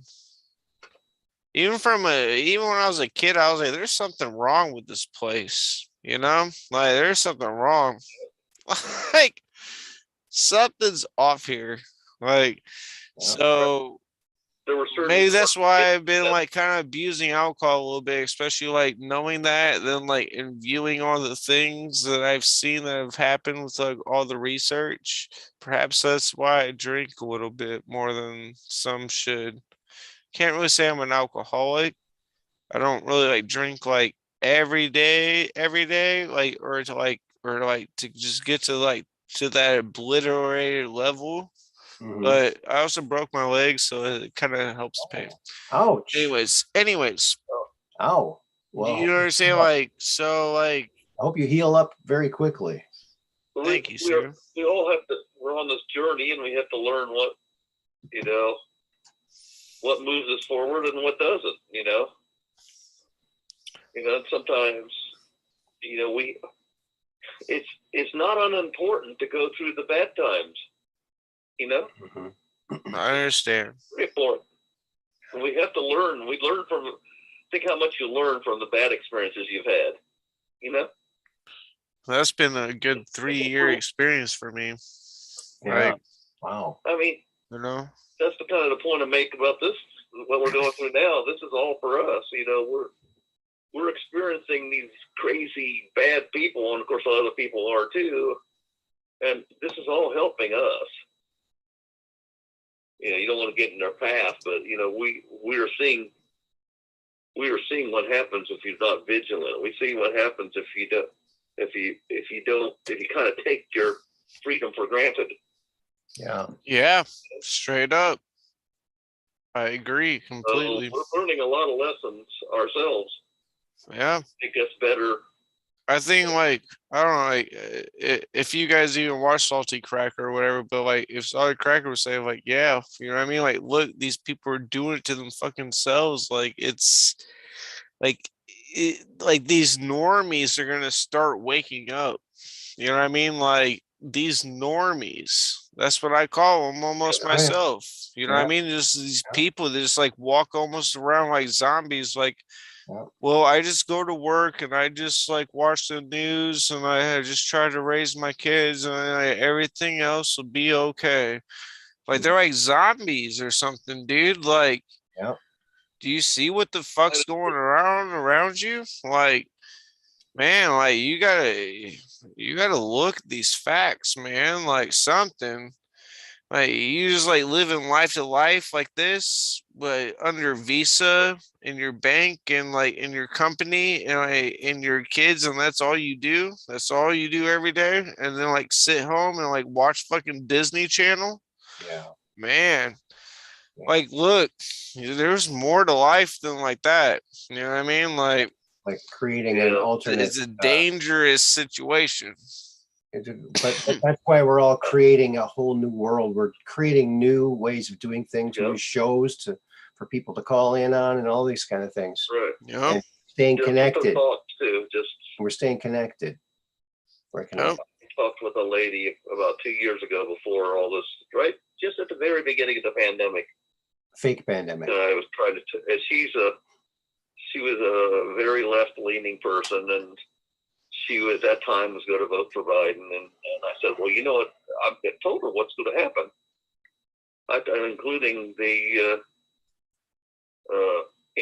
all the things that we've kind of gone through, and she said, no, that'll never happen. That just never will happen, Right. And I told her about it. Now the new world order is going to be exerting itself, trying to take away our freedoms. You just watch. Oh, that can't happen. Not here. Yeah. Oh, quit. Yeah. Solid mistake thinking that way. What she's now singing the praises of Donald Trump. Of course, like many millions of And others. She doesn't even know him yet, but she says, you know what? I'm convinced that he was all along. He was trying to save our country. Oh yeah. So she's awakened to that, even though she does still have some problems with some things that he said. Well, I said, nobody's perfect. We can all stir people in the wrong way, Yeah. Yeah. And we all do that, Yeah. I'm guilty of it. Yeah. There's no two people who are going to agree on everything. So Right. you're not going to find a president that agrees on everything that you agree on. That doesn't mean we can't get behind the fact Right. that Right. sincerely cares about what happens to our country and the world, Right. for that matter. Right. Right. You don't agree with everybody on everything. Mm-hmm. No, because like they're all like tied in to like different things. There's no way like they're tied in different things. Like they make it sound like it's chaos, but really at the end of the day, they know what the fuck's going on. It's almost like they know the chess piece that they're gonna like move next, while everyone else is like fretting, like, "Ooh, this person's really good, and I want to move this chess piece here, and I don't know how." It's kind of how they try to run it. Mm-hmm. But even our society right now is not even playing chess. We're playing checkers with somebody on like chessboard. But we're starting to get the pawns back at least. We're starting to get the knights back. We're starting to get the queen back. We're starting to get the king back. Like so there is a hopeful like future. Mm-hmm. Yeah. I'm sorry, like little things happen. your mic is like really low in mine. I don't know if that's my thing or I don't know. It's from a telephone, so it's just Okay. I'm just saying, like I can like barely hear him, so I don't mean to like talk over him. It's all the way up, so there's nothing else I can do. Okay. Make it louder. I'll try to let it go. You I'm sorry. It's okay. Look at all the people that have, that have seen the 17 movement and say, well, it really didn't happen. Well, No, you can't be impatient. You mean we're talking about arresting and building a case for thousands of people. 100,000. Yep. Business. Couple 100,000 people. Yep.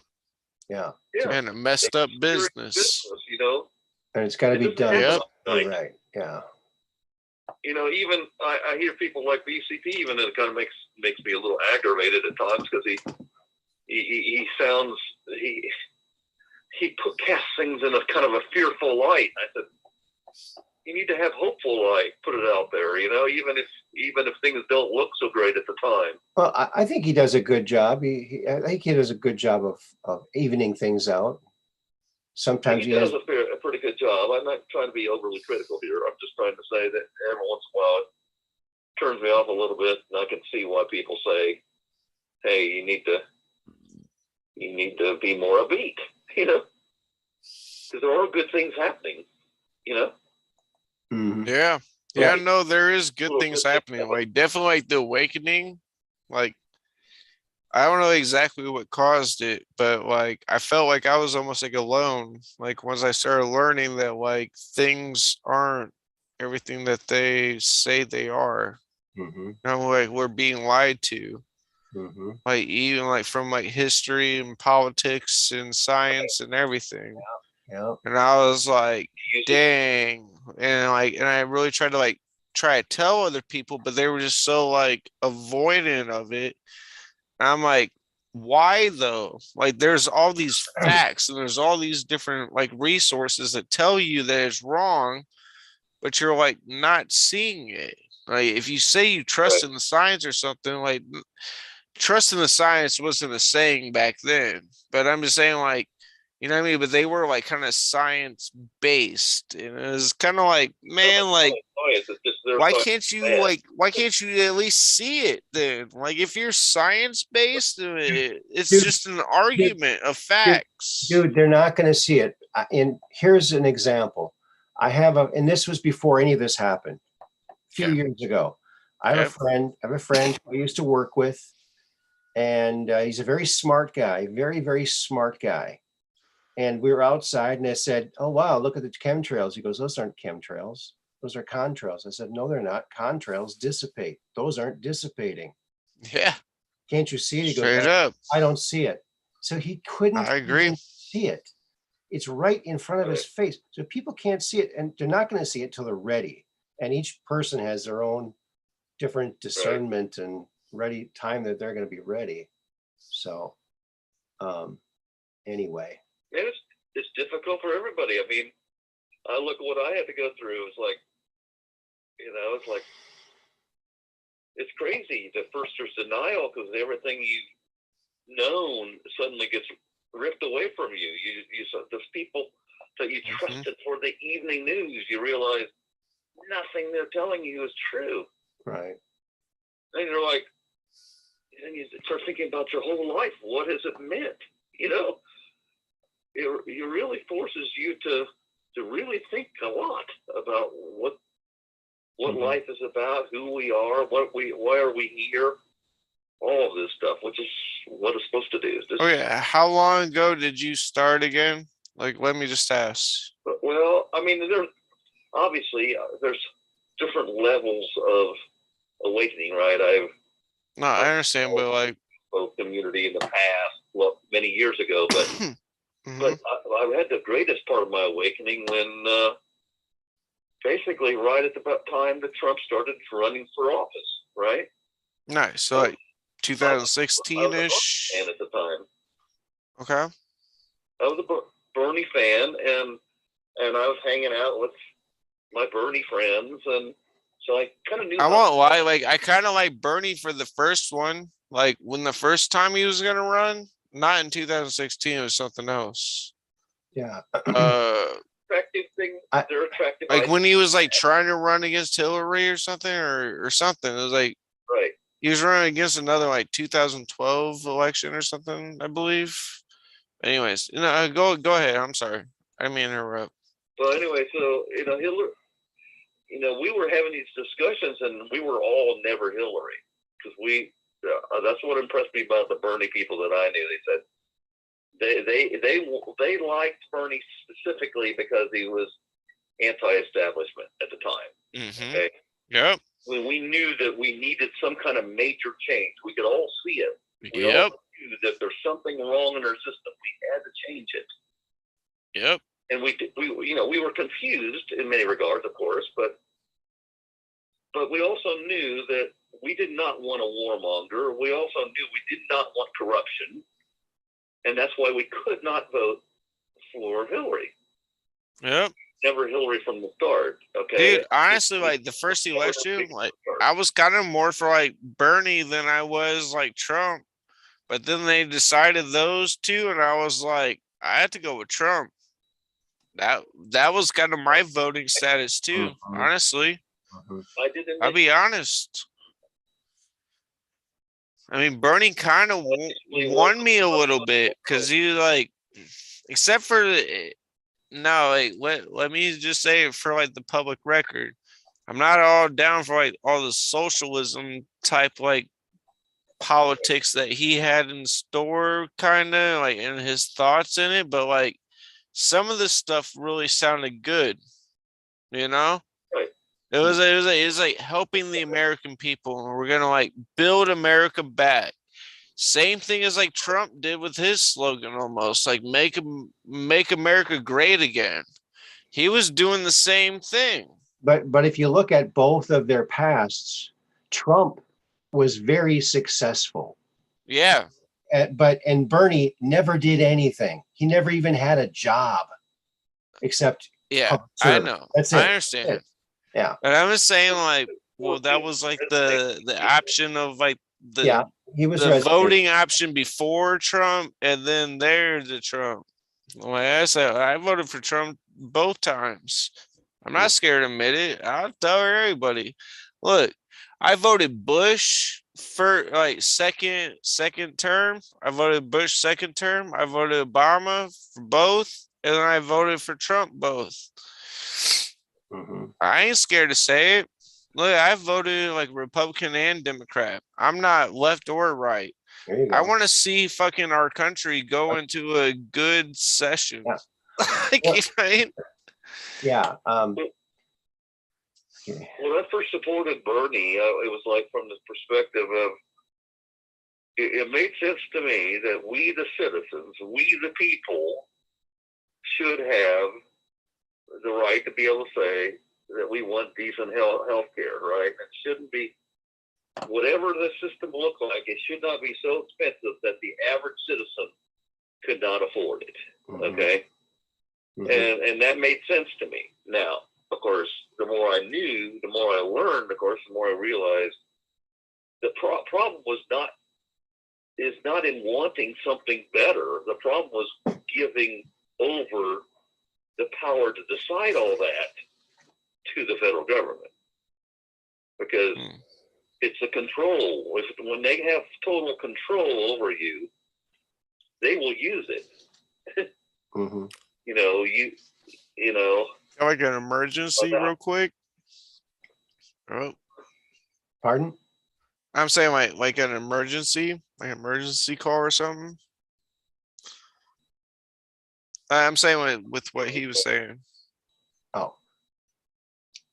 But I was watching. We were all the Bernie people were watching Trump at the same time. We liked the fact he was anti-establishment. We weren't 100% convinced at the beginning that he was anti-establishment. So we were all watching, because the bottom line is we just wanted fundamental change for the better. I'm sure that a whole lot of Bernie people came to support Donald Trump. Oh yeah. Okay. But I can see that. I really can don't see that. I don't think, but I really don't think that Bernie would have been able to do anything, because he had a litmus test, and that was when at the DNC or whatever, when they were right. He didn't stand up to the fourth within his own party. And I'm trying to find my meme that I made back then. No balls, Bernie.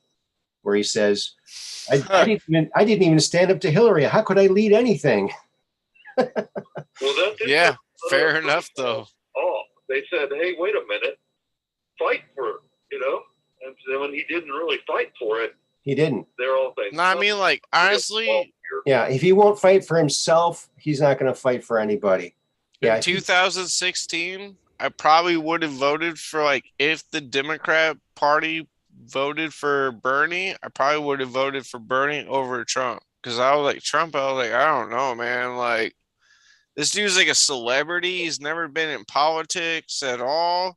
well, Like, you know what I mean? That was like my mind, like, thought yeah, on it. yeah, Like, you know what I mean? Like, I always then hated they're his- like, then they said like Hillary versus like Trump, and I was like, well, fuck Hillary, dude. yeah. Like, no, excuse my French again. Yeah, I gotta. We're yeah. I don't know. Yeah, we're supposed to. Yeah. Anyway, supposed to label our channels if they have. So what's? I'm sorry. Yeah, and the problem is if I go and edit it, then I lose the chat, and I don't want to lose the chat because the chat locks. If I go in and I edit, think one F word was bad, right? Like, you've been dropping them, but that's okay. I'm just a little bit old fashioned, I guess. I know. I warned it though. I know you did. I know you did. Yeah. I love you all. Like, for real. We love you too, buddy. You're a good guy. I'm not saying you're not good. You're a great guy. I was paying attention to everything that Trump was saying, and it started to resonate with me. He was talking about the fake media, and of course, as soon as I saw that, as soon as it really clicked, oh my God, Trump is right about the fake media. Immediately, I started paying attention and looking for other sources of information. Yep. And that's when, of course, sought out, the 17 people in the movement and the alternative media, and the real education began, and nice, brother. Picking up left and right, and all of a sudden, the strange things were happening. I was having other health issues in my life and whatever. And at one point, I had done some interesting experiments which could not be explained, and other scientists were telling me, I don't know what you've got here, but it's important. And then I hit my head one time, and all of these memories and things came to me that, as far as I knew, I'd never experienced. And all of a sudden, I was telling people how anti-gravity works, this, that, whatever, and that I had this device that I had constructed. It was a laboratory experiment that somehow connected with my consciousness, and I had totally blocked it out until I hit my head. And when I hit my head, I remembered what happened when I touched this device. A voice came inside my head and says, you must declare yourself for all time. And I somehow knew what it was asking me to do. This voice was asking me to do. And I declared that I want a healthy, good future for mankind, a Star Trek-like future, positive and healthy. And I commit myself for all time to always be on the side of good. And I subsequently forgot about that until I hit my head, and it all came rushing back to me. And suddenly I realized what was going on, and all of these strange things started happening after that. I had a document show up. I was working at the store as a manager, and this document shows up right next to me, the chair next to me. And there was a gentleman in the room with me at the time, a friend of mine who's a Secret Service agent, and he was sitting there at the other chair while I went out to serve a customer, and I came back in the office, and there's this document there. It's called the plan. I said, "Where'd this come from?" He says, "I don't know." What do you mean? Says, "Well, was I here when I left the room? Did somebody come in here?" I said, "No, nobody came in here." "No, there had to be somebody come in here." It says, "It didn't just appear out of nowhere." I said, "No, nobody came in here." I said, "I swear, nobody came in here." And I said, "Well, I don't understand." So I had to do invoices and other things, so I could concentrate at the time. I did open it up. It said "The Plan" by Aaron Moriarty. And when I opened it up, it was different writings. Most of the people's names were in like initials. And there were markups in this document, like red, green, yellow, like arrows, like move this to the front here and whatever, like this was a draft document. Mm-hmm. And I didn't really, I looked at a few pages and that was it, because I had a job to do. You know, I was working for an employer. I had to get the job done. And well, I asked my buddy to switch places with me so I could do the invoicing. Well, he did, and he picked it up and was looking through it. And I said, "Well, who's the author again?" And he's like, "Aaron he couldn't say it. Moriarty," I said. He says, "Yes, that's it." And that's the only reason I remember this. And so he asked if he could take it home with him, and I told him no, I didn't really want to take it to disappear until I had a chance to see what it is. Wow. And but he sat there and read it for a while, and Interesting. and of course I had not met Aaron. I do know Aaron Moriarty. Okay, this is about 2000. I like that. Honk honk, like truck fuck all y'all. That's how I read it. Fuck y'all. Truck. Say truck. Okay. That's the word we can use. Truck. Oh, okay. My bad. It's okay. I'm sorry. It's okay. I thought we could use that on Facebook. I hear it on like music videos all the time. Why are you different? What? I hear it on YouTube music videos all the time. Like, why is it different? Oh, because it's Zoom? Because it's Zoom? It's YouTube. I don't know. YouTube. Yeah, it's YouTube. Well, they got all types of stuff. Okay, go ahead. I'm sorry. I'll stop. Well, I had there are all kinds of strange things happening. My mother's home, a coin appeared, and the coin they never left the house during the pandemic. Really, they had food delivered to their house. They really stayed in. They didn't have people in the house. All of a sudden, this coin appears in their kitchen. It turns out it's a Roman coin from 4 to 6 AD.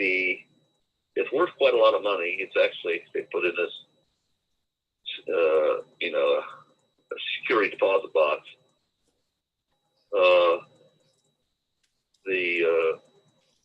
But it was, Mom called me and says, "Hey, you never guess what happened?" She says, "You found something, didn't you?"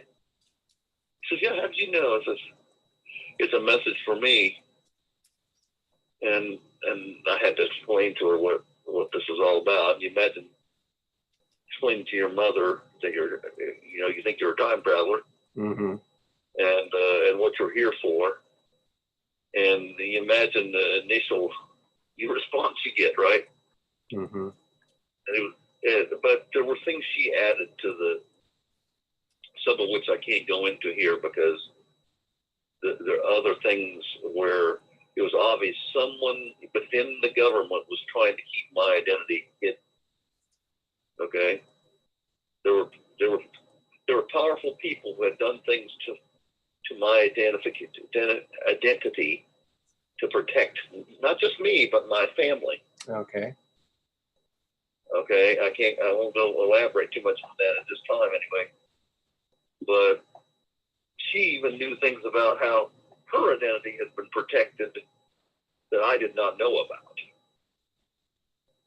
And she, but well, all of a sudden I have a flashback to 1985. A lot of things happened in 1985. I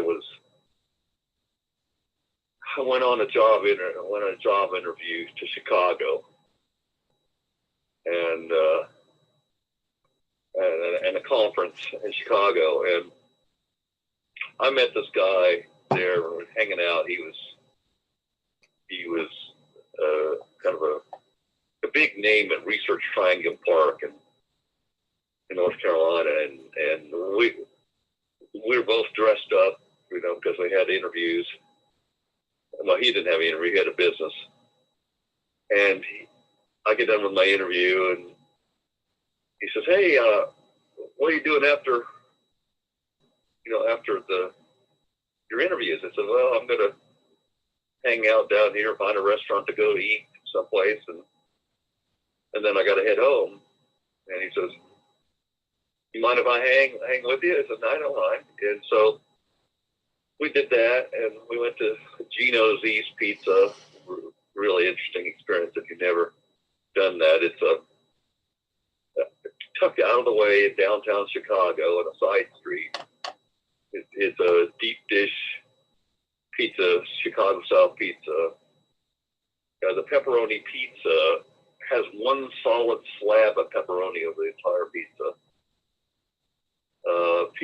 Famous people got the pictures taken in there, and they carved their initials into the wall and the tables and all kinds of things like that. A lot of history there. But we went there, and then after we got done, it says, "Hey, I got an invite. Someone just I talked to a friend before I came over here. I got an invite to this. So there's a party. Just, I don't know, a mile down the road or something, a mile and a half down the road." Mm-hmm. And they said there's a lot of different people there. They're all kind of dressed up, so we wouldn't stick out like a sore thumb because we were kind of dressed up. He says, "You want to go with me?" I said, "Well, as long as we get back soon enough that I can, get back to where I'm supposed to stay, And said, "Okay." So we take a cab out to this place about straight down Michigan Avenue, the main drag in Chicago, literally out about a mile and a half out. And we knock at the door, had the cab let us out there. This is before cell phones, by the way. And we knock on the door, and everybody's relatively short, compared to me, at least. About 5'11", roughly. But there's one guy that towered over everybody in there. And I see this guy that comes to the guy comes to the door and says, he says, "Who are you?" He says, "Well, we heard about this party or whatever. Wonder if we could come in."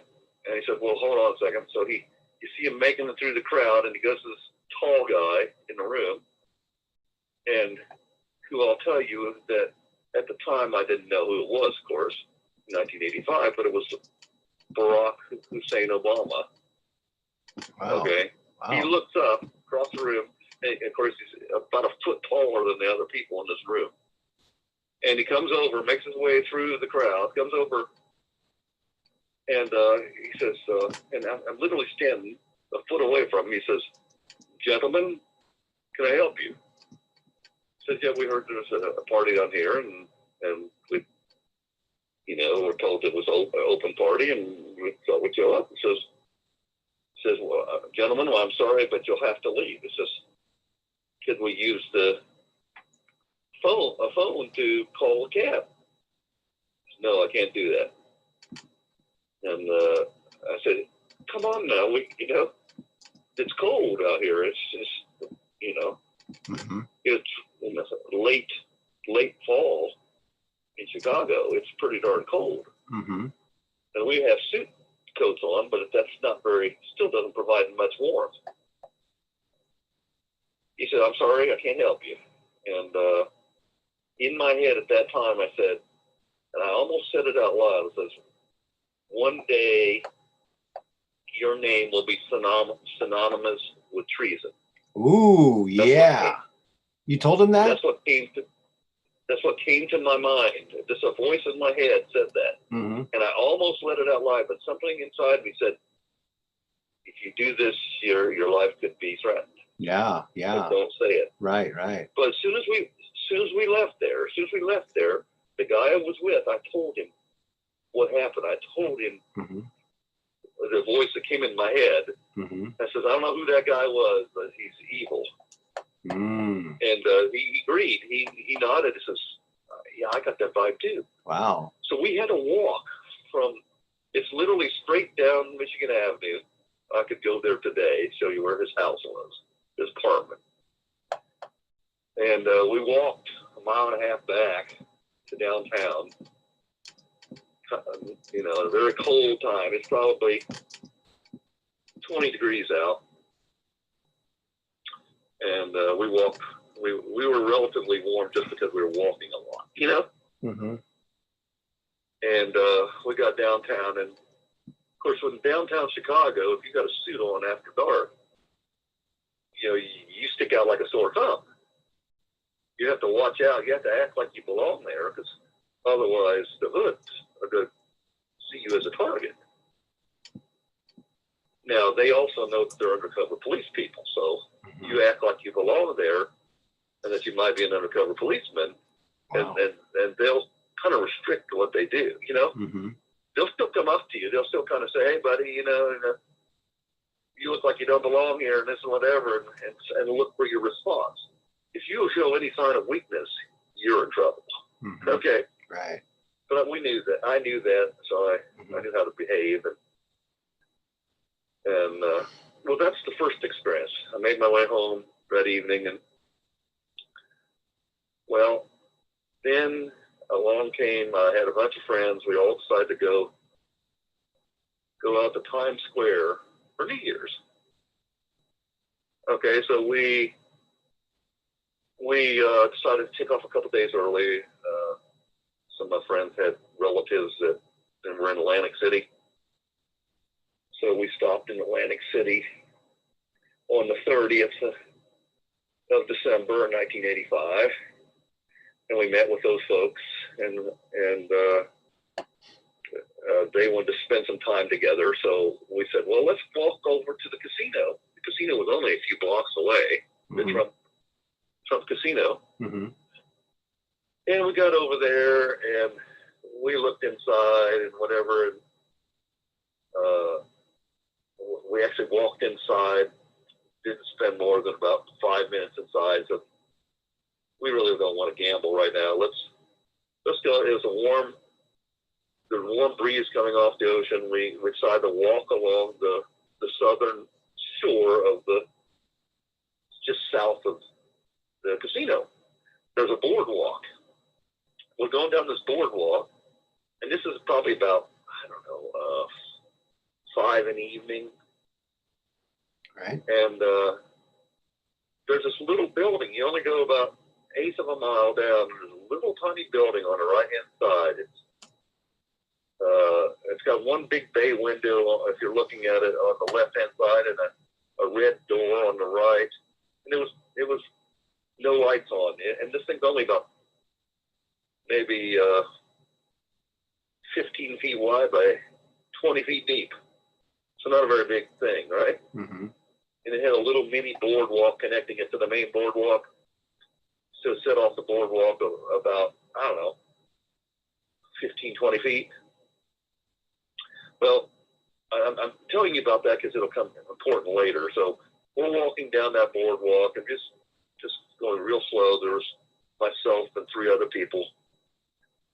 And we get out about half mile down, and it's starting to get dark. We're starting to get concerned that if we don't turn around and go back, we won't be able to see where the boardwalk ends and where the water is.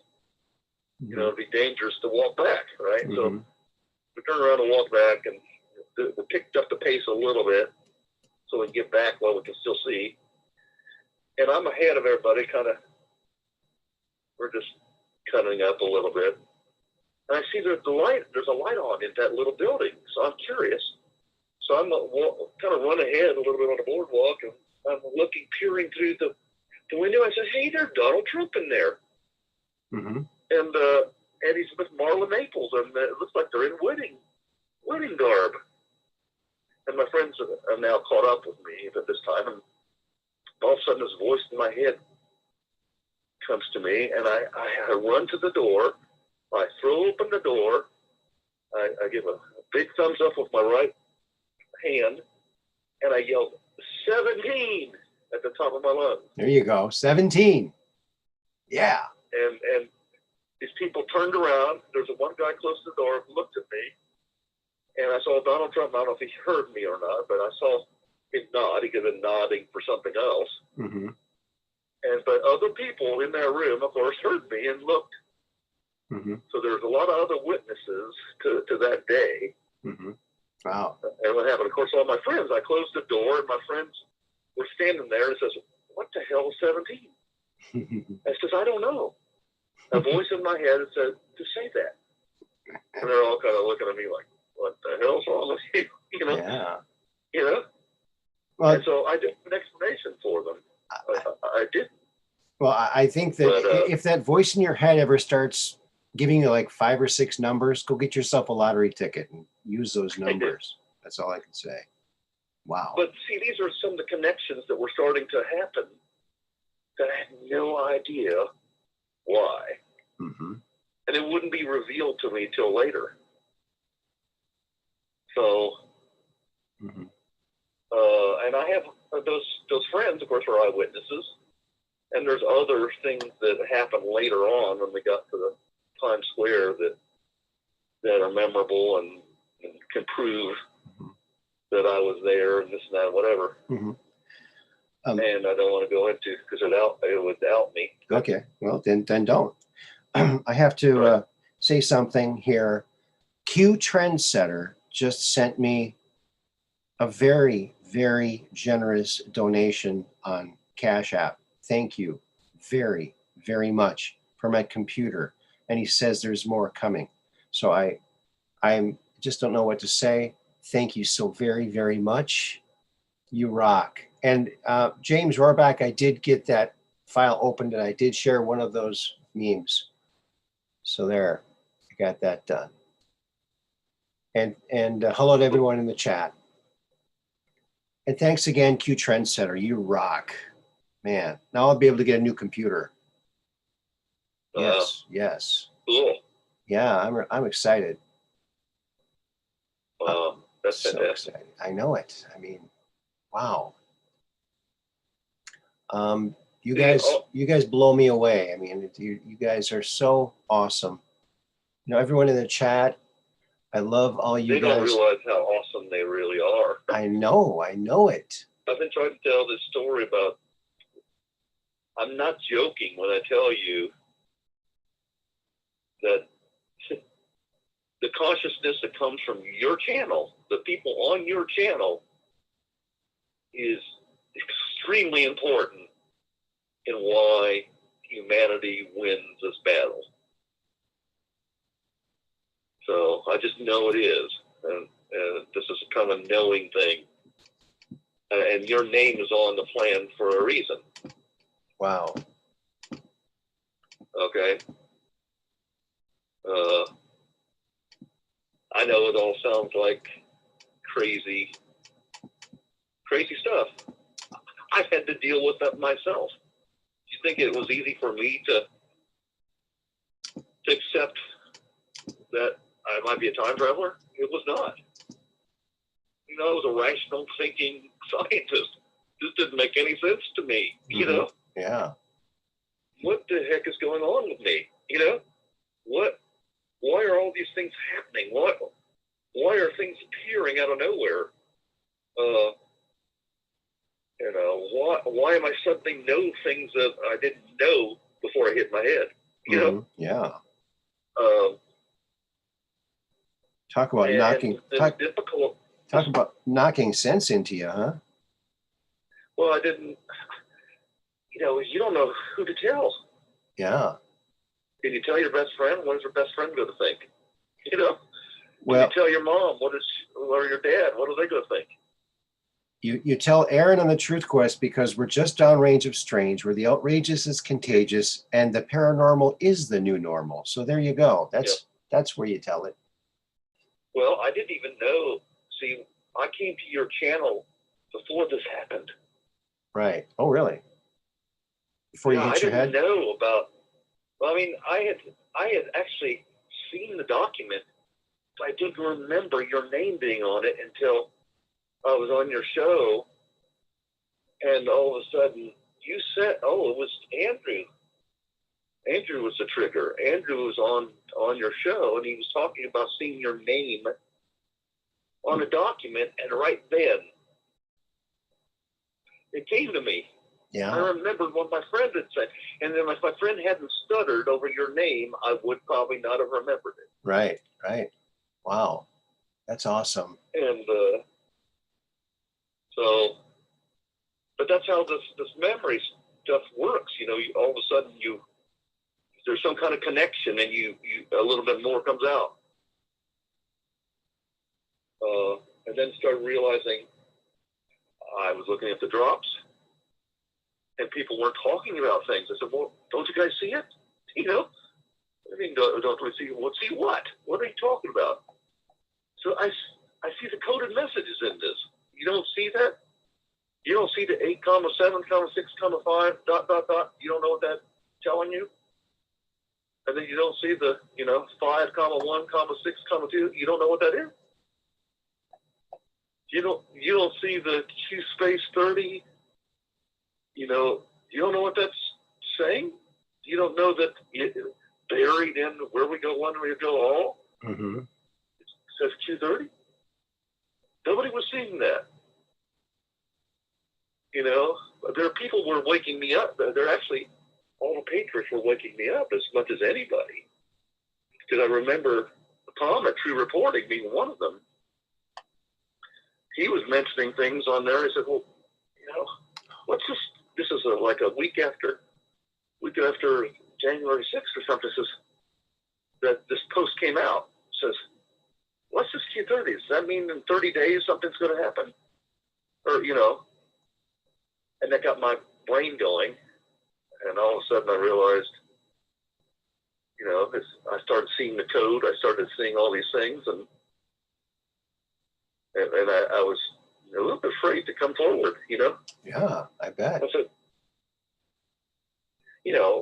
this is serious business. We know the deep state's serious. What do I dare tell people? What am I here for? Mm-hmm. I knew I had written the plan. I knew I'd put your name on it. And I knew I'd written it in the future. Okay. And but there were a lot of details I did not know. I do what some. am I supposed to be doing? I do some of my best work in the future. I knew there were little messages being given to me that I had you've heard me saying a couple times, that I get these things to say these things at this time. Mm-hmm. Now, I don't know if somehow that's been drummed into me to be saying at a certain time, that if I say it at a certain times, it means the plan is going according to plan. I don't know. That's my guess. I have no idea why, Mm-hmm. but I have a feeling that that's some aspect of that, Mm-hmm. that there's somebody in your audience that's literally watching for cues to know what to do next. That's just a feeling. Okay. Well, we've got a lot of awesome people that watch this show. They're in the chat. It could be something in the chat, someone in the chat. It could be one of the other people that are working that watch the show that are not in the chat. I don't know. Hello, lurkers. We love you, lurkers. Lurking rocks. But I do know that you're the people in your chat, one or more people in this chat. Maybe it's all collectively. I The more I go along, I think it's all of us collectively that make the difference. Could be, yeah. It's not you, it's not me, it's not, any individual. It's all of us collectively putting out the energy to change our reality that makes the difference. It's not about any one person. I thought about this a lot. I think, in all of the untold gazillions of civilizations out there, I think every patriot plays the same role that I played with, a plan in another one of those civilizations. Everybody gets to play every role. In another civilization, you literally wrote the plan. In another civilization, Dark Brain wrote the plan. In another civilization, Kelly Q wrote the plan. In another civilization, there you go. Austin Morris wrote the plan. We're all wrote the plan, somewhere. Yeah. We all. Nobody's better than another in this regard. Okay. We're all important. Look at this whole movement. We know Trump's a great leader, but he needed the patriots. Of course. Without the patriots, he's in trouble, right? Oh yeah.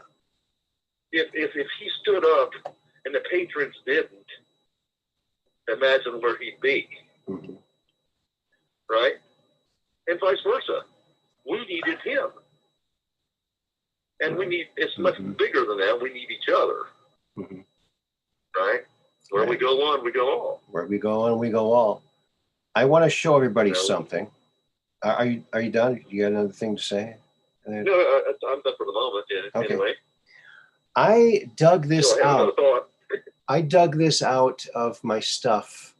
This is one of the things I got when I visited George Lucas's ranch to preview the movie Willow before it came out. And they gave us this nice little book here.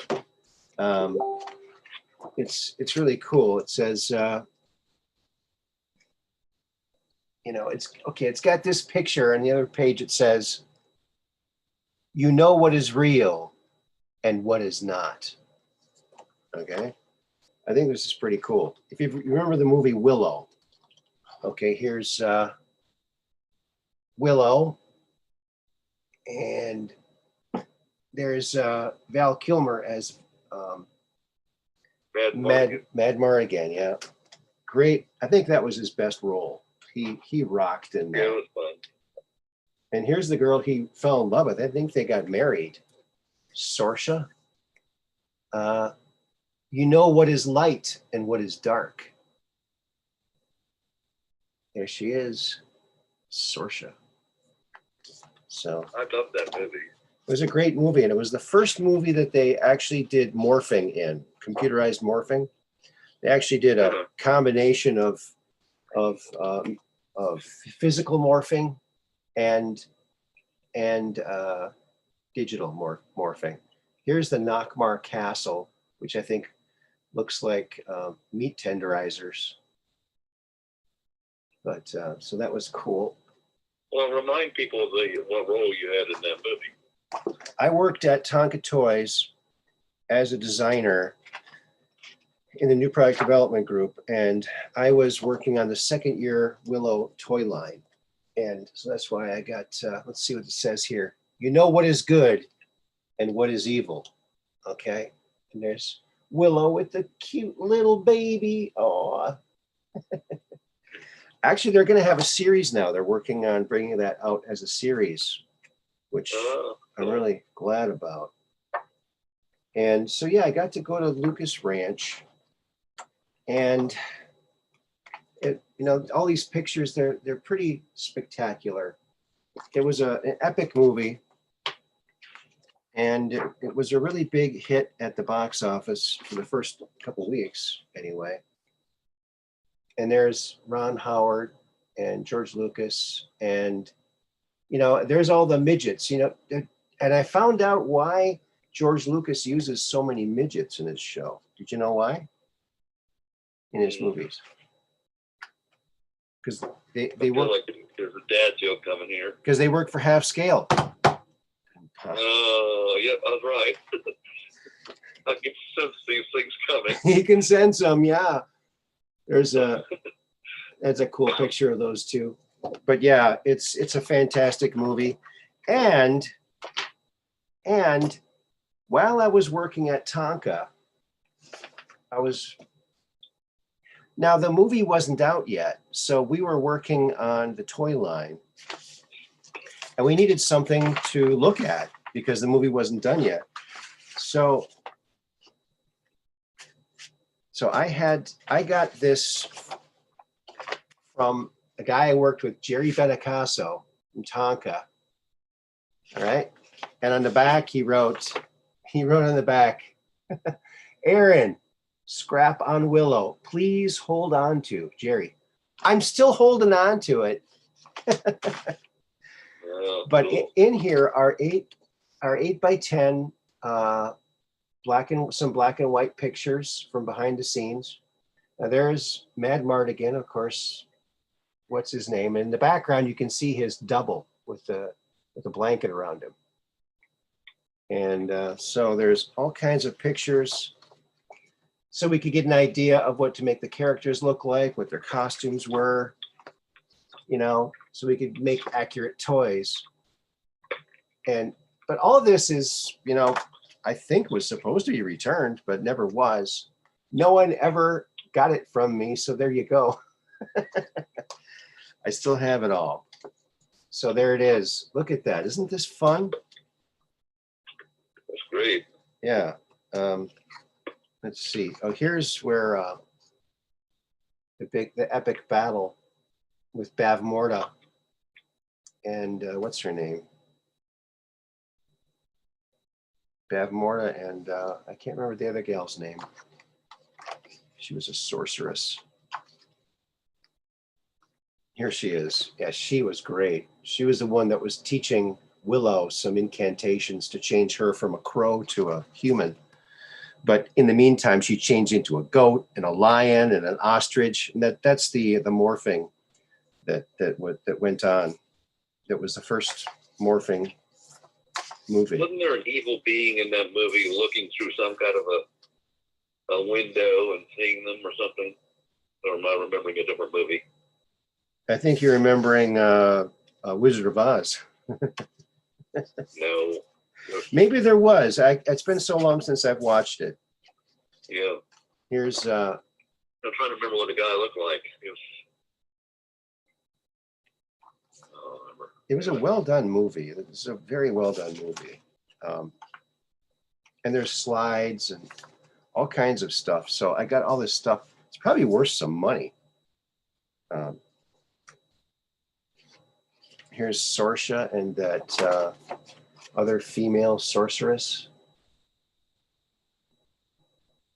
For a reference, okay, it says for reference only, not for publication.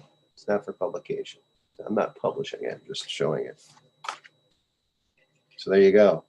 Hope I don't get in trouble for this. Think I can get in trouble for this? I don't think so. The movie's already out. Not at this point, probably. Yeah, so there you go. I thought I'd show that. A fun thing to show. Not everybody has scrapped from a major motion picture that they have. These aren't the pictures you're looking for. Move along. Yeah. And there's some color ones too. Let me see if I can find some of the color ones. Yeah, here's one of the masks or shields. It's color. Another view of that. And, you know, this was a very important movie for them because the previous movie that they did was Howard the Duck, which didn't go over well. So they were anxious to get a better movie out there. See? One of the masks that people wore. Here's another one. The weapons and the spears. They wanted us to look to see all the stuff that they had. Yeah, and there's a bunch of slides. I'm not going to show you the slides because obviously you can't see slides on the confuser like that. So I thought that'd be fun to take a look at this stuff. If my buddy Jerry Benicasso is watching, I still got him, buddy. He told me to hang on to him. I always do what I'm told, usually. Move along, Stormtrooper voice. Yeah. I kind of want to say to Obama before he hangs for treason that would like to say, if only you would have let us use the phone to call a cab. Yeah, right? You know? Yeah. Wow, he doesn't sound like a very nice guy.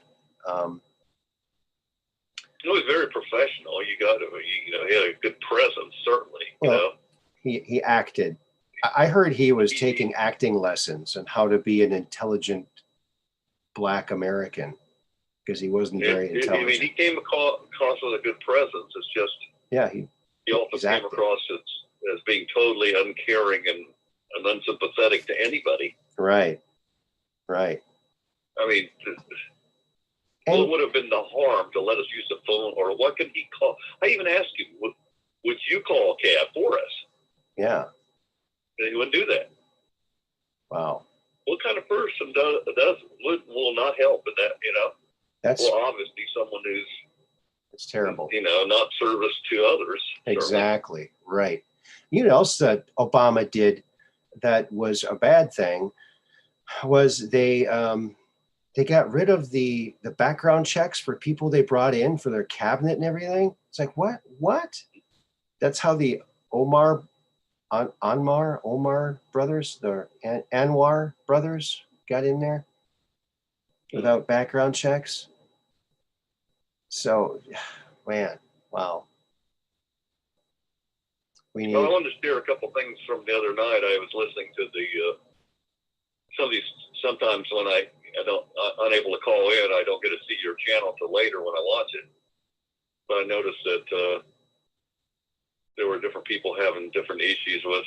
Well, I remember Kelly was giving a story about being attacked and whatever, and I had some thoughts. Okay. One of the things is, of course, she may or may not know this. One of the best weapons for anybody is to stomp as hard as you can on their toes or their feet. Yeah.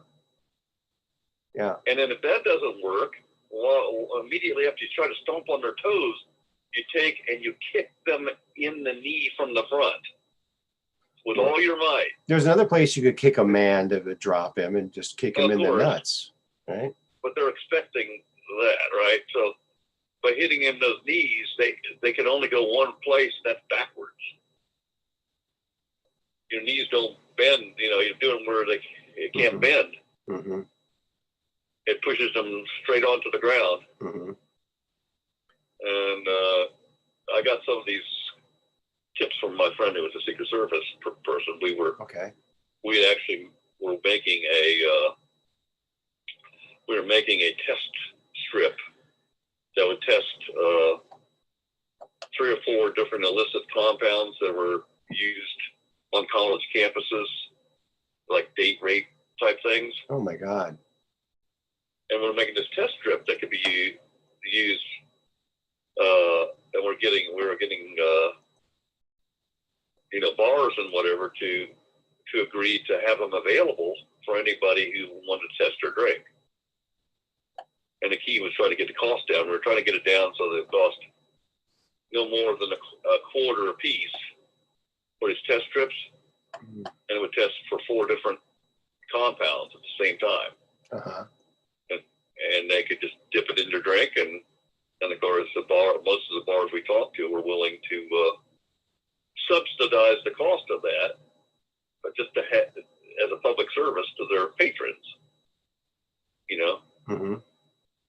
So it was really taken off, and my friend who was a Secret Service agent we'd set up a program to teach people for free self-defense. Okay. So it was something we were doing. So, and I saw my friend in action. You know, he really impressed the heck out of me. We were going down this road, and there was this. He hates when he sees law enforcement doing something corrupt, Mm-hmm. and he spotted something when we're going down this road. There's 2 or 3 sheriff's cars pulled off, and he sees something and says, "We need to stop here." And so he gets out of the car. I'm in the truck. I'm just listening, and he walks over there to the one of these deputies. He says, "What has this man done?" Because they got this guy on the ground. He's handcuffed. His knees are on the ground. They're beating him with a nightstick. Oh. He says, "This needs to stop." He says, "You've got the guy subdued. There's no reason you should be doing this." There's 3 or 4 of these guys. Yeah. Wow. Deputies. And he says, "Well, who the hell are you?" And he says, and he didn't want to reveal at the time. He says, "I'm just a simple farmer, but it's obvious. He's subdued. He's not a threat to anybody. Mm-hmm. This needs to stop." Yeah. He said, "Well, you need to," and one of them responded to him and says, "You need to get out here or you're going to be next." Yeah. That came from the sheriff's deputy. Yeah. Of course, my buddy could have taken all 4 of them. Huh. They didn't know that, of course. But he says it needs to stop now, as forcefully as he could. So he didn't show the ID, his Secret Service ID or anything like that. Mm-hmm. Now, you know this, the Secret Service can arrest anybody anywhere Okay. in the United States. He can have a sheriff fired anywhere in the country Right.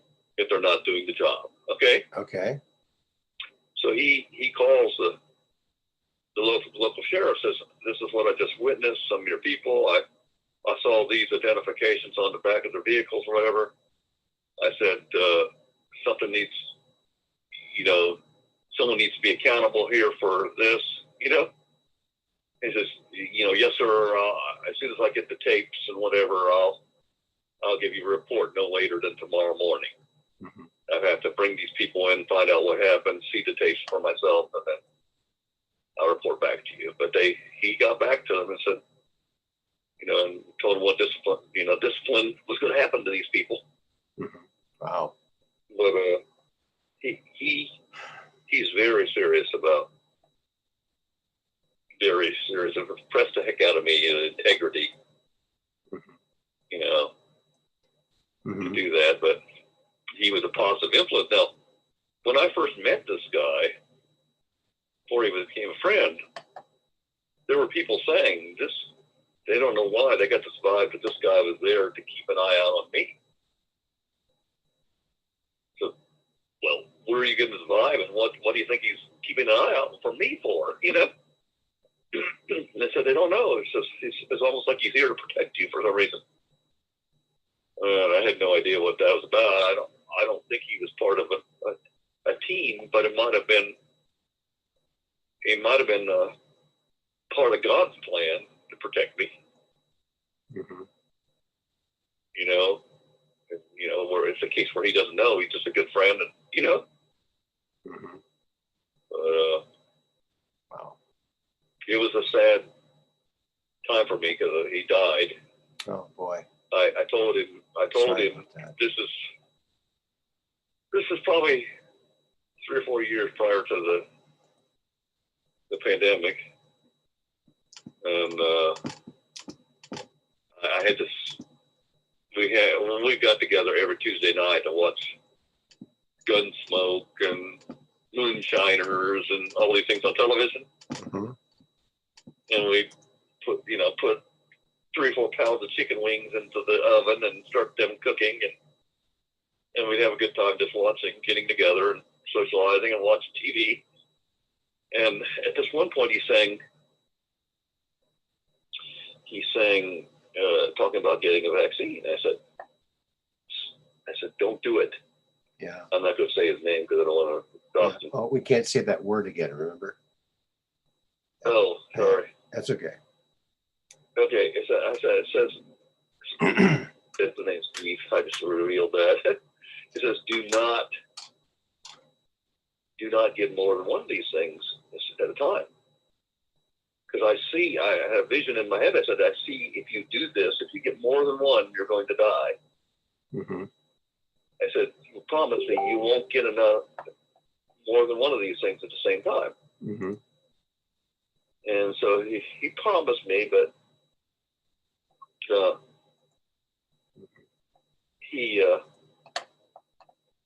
well, it wasn't, I don't know, 2 or 3 weeks later, he went to Walmart. And he goes up there and he wants to get 2 of these things, one for Oh boy. the Mm-hmm. Yeah. flu Yeah. and another one for Right. pneumonia or something.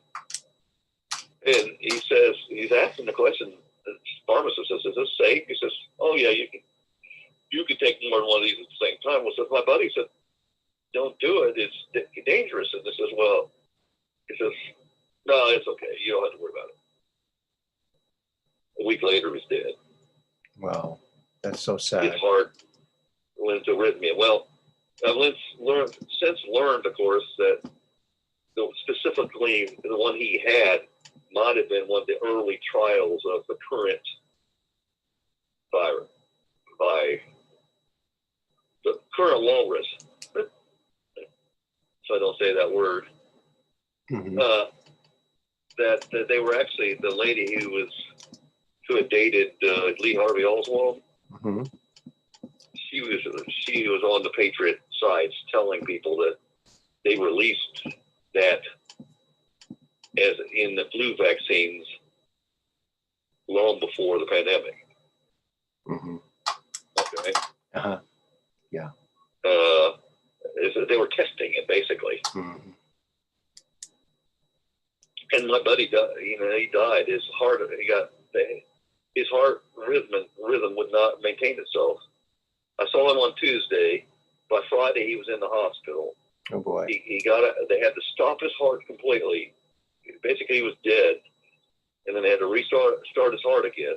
He got out on Sunday. I see him the next Tuesday night. I said, listen, I don't know how I know this, but I know if you don't go to the doctor tonight, you'll be dead tomorrow. Says you've got to go. Mm-hmm. And at the time, they were going to a Christmas party, and I said, you got to go, And I tried to beg his wife to take him too, and they just didn't believe me. Mm-hmm.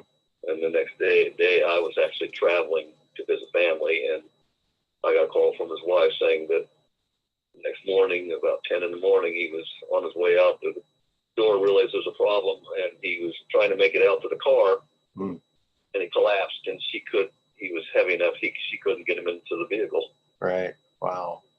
My God. And he died, and sad. That's really sad. So that's really sad. I gotta say hi to Pena Perspective. He's in the house, and he thanked me for subscribing. You're very welcome. I don't know why I wasn't subscribed before, but thank you very much. Yeah, check out Pena Perspective if you haven't seen it. He does some great shows, and one of our favorite people shows up on his show, Mud Rabbit. So there you go, an extra. And thank you, BBP Demand, for calling in. Don't worry about it, buddy. Everything's cool. You rock. And have a great evening. Yeah. Well, you got some great people. It's after midnight. I think we should probably put a cap on this one. Okay. And call it an evening. We had a great show today. 2 call-ins, super chats from Peggy Dancer, Catherine Weiss, Christina Love, and Q Trendsetter, and another donation from Q Trendsetter on Cash App. So thank you so very, very, very much, everybody. You guys rock. You really do. I mean, you guys are the reason that, you're the reason I do this show for you guys. No, you're the reason humanity wins. There we go. We'll all win when we work together, won't we? And Combat Carl, too. And Todd and Carrie Swearingen, yes. Everybody. Yep. Everybody here. Yep. are the reason humanity wins this. So keep the faith. Yeah. And What you're doing is more profound than you realize. well, thank you. You do have the powerful. Everybody here. And remember, friends, middle of next month, we're going to have Corey Good back again. And we'll be announcing that date Great. as soon as we get it nailed down. In fact, I got to check my messages. I might have gotten a little message in the meantime. We'll find out. But yeah. And also the other people who were on that Pena perspective were Carrie and Todd Swearingen. I'm trying to get them back on too. They want to come back on, so they're going to be on soon. So and Alfred Lemmermont Weber as well. So we got some good shows coming up, some great people, and always a great chat, great call-ins. So remember to tell your friends about the show. That's how you can help out too. Spread the word. Spread the word. And we'll get this world straightened around. It's not that far gone yet. We can still do it, folks. We can do it. No, we're about to see some. It's about to accelerate. Oh yeah, for the positive. I think we can all feel that. They're gonna throw a little bit more awful things at us here, which will wake up a lot more people. Mm-hmm. But they're only going to throw these things at us because the heat's going to come to bear on them. Mm-hmm. And so they're going to be freaking out. So yeah. Oh, Color Fab says it good. Bestest chat in the interwebs.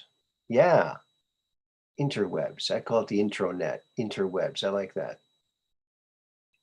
And thanks, James Rohrback, for the memes too. I'm sorry, Max. What'd you say? Oh, I'm just saying it's so important that the communications that turn that chat are every bit as important as anything that's said by anybody else. Mm-hmm. Oh yeah. You're sharing thoughts with other consciousness, and everybody grows. Everybody grows. Even when we don't see the chat, we are affected. Mm-hmm. That's the reality of what's going on. Yeah, and for those of you who are wondering, Max is not seeing the chat, so he's just on the phone. So don't feel bad if he's not communicating with you in the chat, because I'd love to, and maybe sometime in the future here I'll do that. Spend some time and do that. Okay. Yeah, that would be great. I'm hoping in the future to be able to share some evidence with you. That would be fantastic. So I've been mulling it over as to what I can and what I can't share, and I don't want to jeopardize anything. Yeah, don't jeopardize. I do want to share it to you. I do know it's one thing to tell you something; it's another thing for you to see it. Right. Mm-hmm, right. I'm very mindful of that. I know the things I'm telling you sound preposterous, and so I know it'd be useful if I could show you something. Mm-hmm. So I'm trying to figure that out. So okay. Austin Morris said, I saw a documentary about Judith Very Baker on TV recently. I don't have the books yet. I have her book. It was sent by one of our listeners.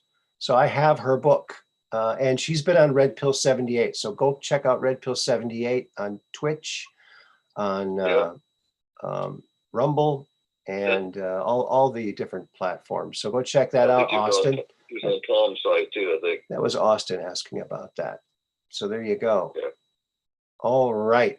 Well, thank you everybody for coming along on the spaceship with me. And thank you so very much for all the support. I'm overwhelmed, and I feel so loved and so blessed. And it makes me want to work even harder to give you better shows. So I want you to all have a great evening. And remember, you rock, because you do. Remember to keep that phone and that camera trained at the sky so you can take that picture of that UFO, so you can come on the Truth Quest and talk about it. Until then, we're just on Range of Strange, where the outrageous is contagious and the paranormal is the new normal. Until then, Monday, Wednesdays, and Fridays. We'll see you on Wednesday. Peace in.